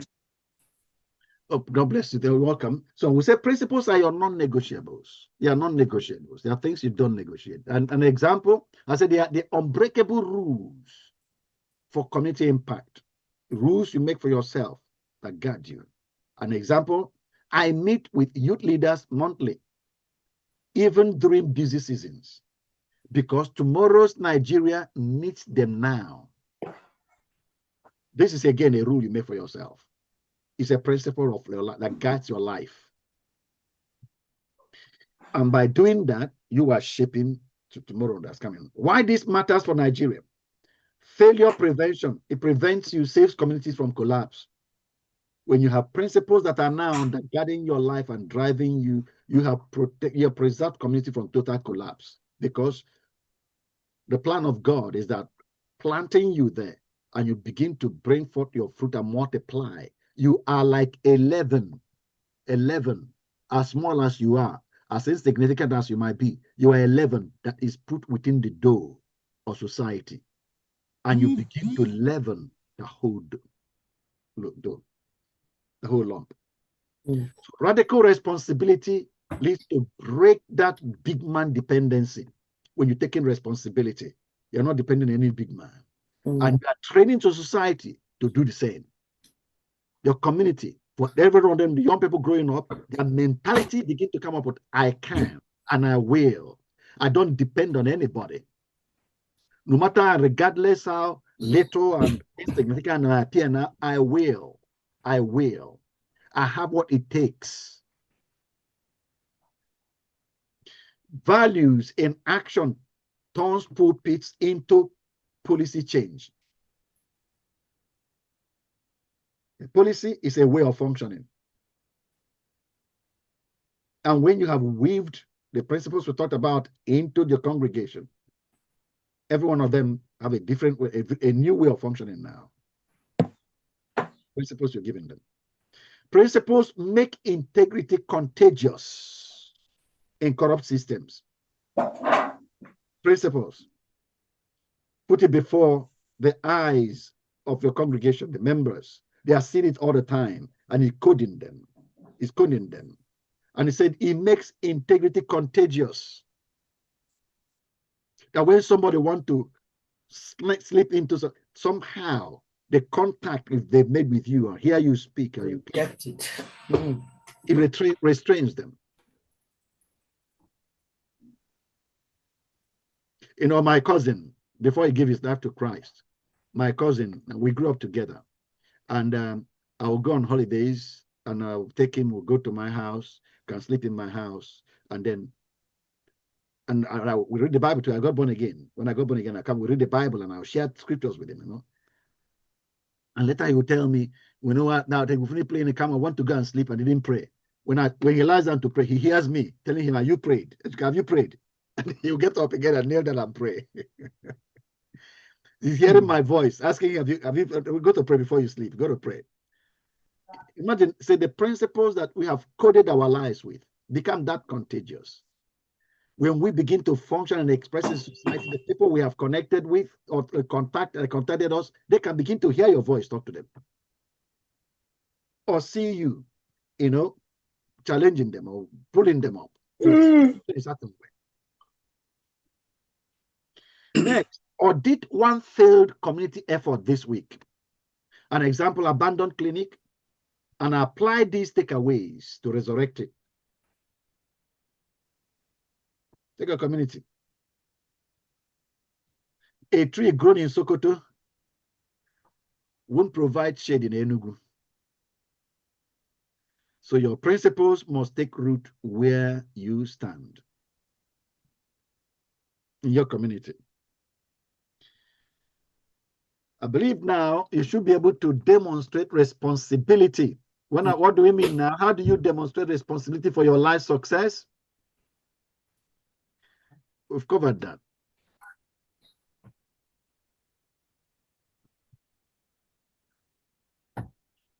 You should be able now to determine the threats. Are you able to determine that? Threats to your life mission success. What are they?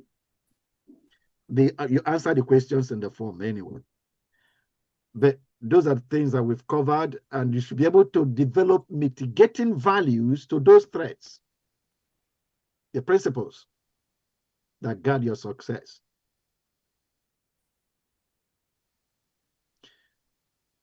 We have covered stuff that will enable you to make impact-driven decisions that are guided by principles. And hope you are now able to identify practical steps to cultivate your life with your life principles. Give me an example. What step can you take to cultivate these principles into your life? Please. Give an example. You can't keep quiet waiting for anybody else to talk, because I'm waiting for you to talk. Practical steps to cultivate my life. Practical steps to cultivate your life with your principles.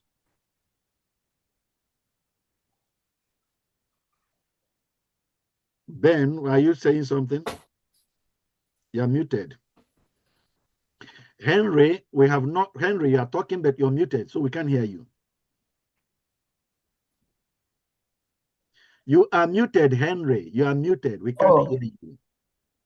One practical step that is very important for me is number one, I'll first of all write it boldly,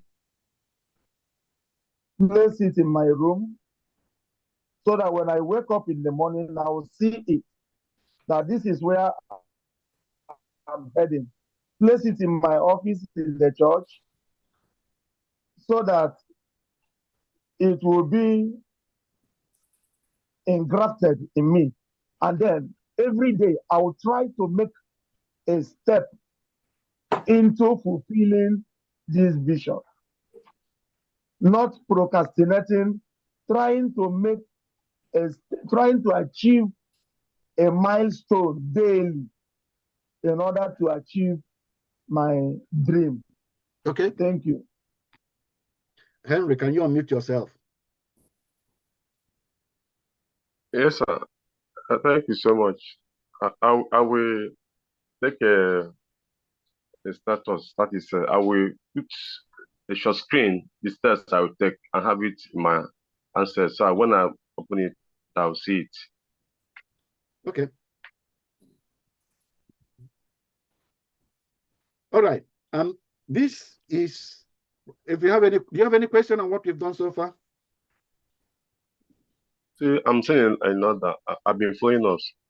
Yeah, I'm asking everybody else, not just you. Okay.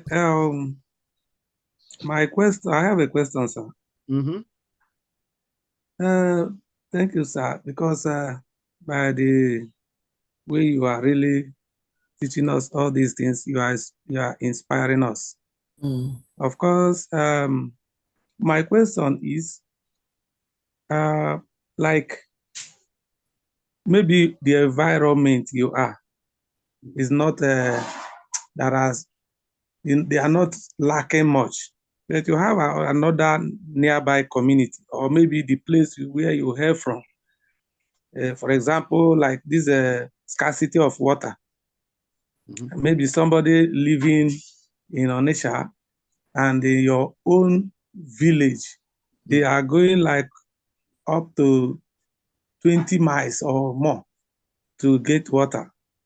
Can you just do something there apart from the environment of your church?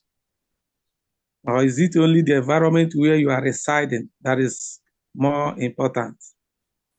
That's my question, sir. Okay. You are placed in a garden and you're told to walk the garden. And one of the things that we are learning here is that outward focus to own the society. To own the society.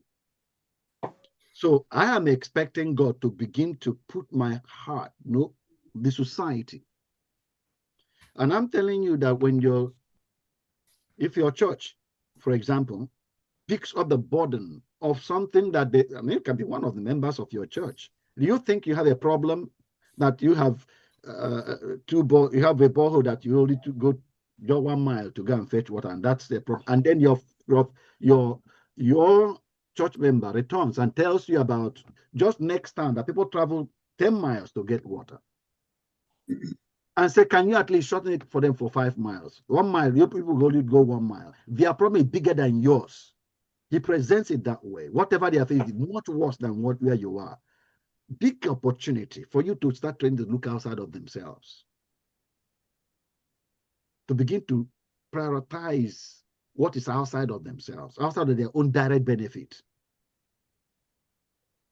Because that's where God is. That's God's nature.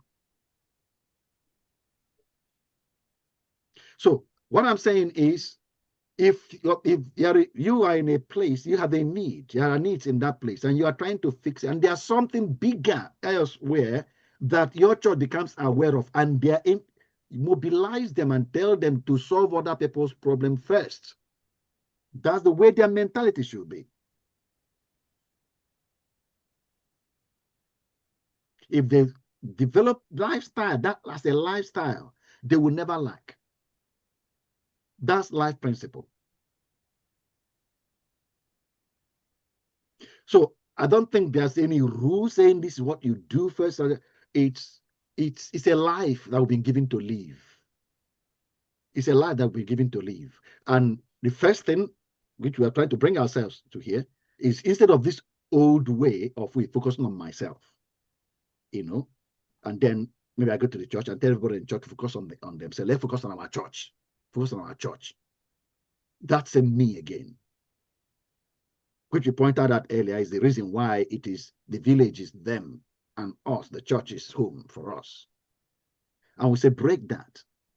When you people of the church begin to start focusing outside the church, that the church, we are here to, as the light of the society, to show the society how life is lived and how to function.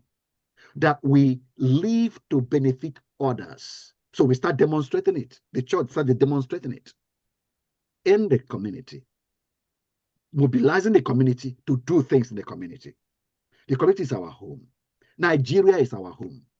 I said Nigeria is our home. And should God give you opportunity to feed and take out of the streets the Almajiris in the north, and I'm telling your church will be so proud if they could do that. If they can rescue those Almajiris just roaming everywhere and their destiny very uncertain, and your church in the east could do, if they can find themselves involved in changing lives there, their life will be so fulfilled. If they can find themselves doing that, they are the one to lead it. So anything they can do elsewhere, that is, if they find a need somewhere is bigger than what they have, mobilize them to sow into that place. That's part of their sowing. That's the real sowing that Jesus, the Bible means, that they will never lack. Of course, you are there, I'm not saying neglect what happened around you. It's part of, don't look at everybody, learn to be looking outside of yourself and changing the environment where you are. There, wherever we are. Nigeria is the world is our place. So, but let's begin that outward looking on the society, because that's what our life is about. I don't know whether your question is answered, David. Yes, sir. Yes, sir. Thank you, sir. Okay. Is there any other question? Because you are going to do what book? I'm going to stop this. You're going to do what book?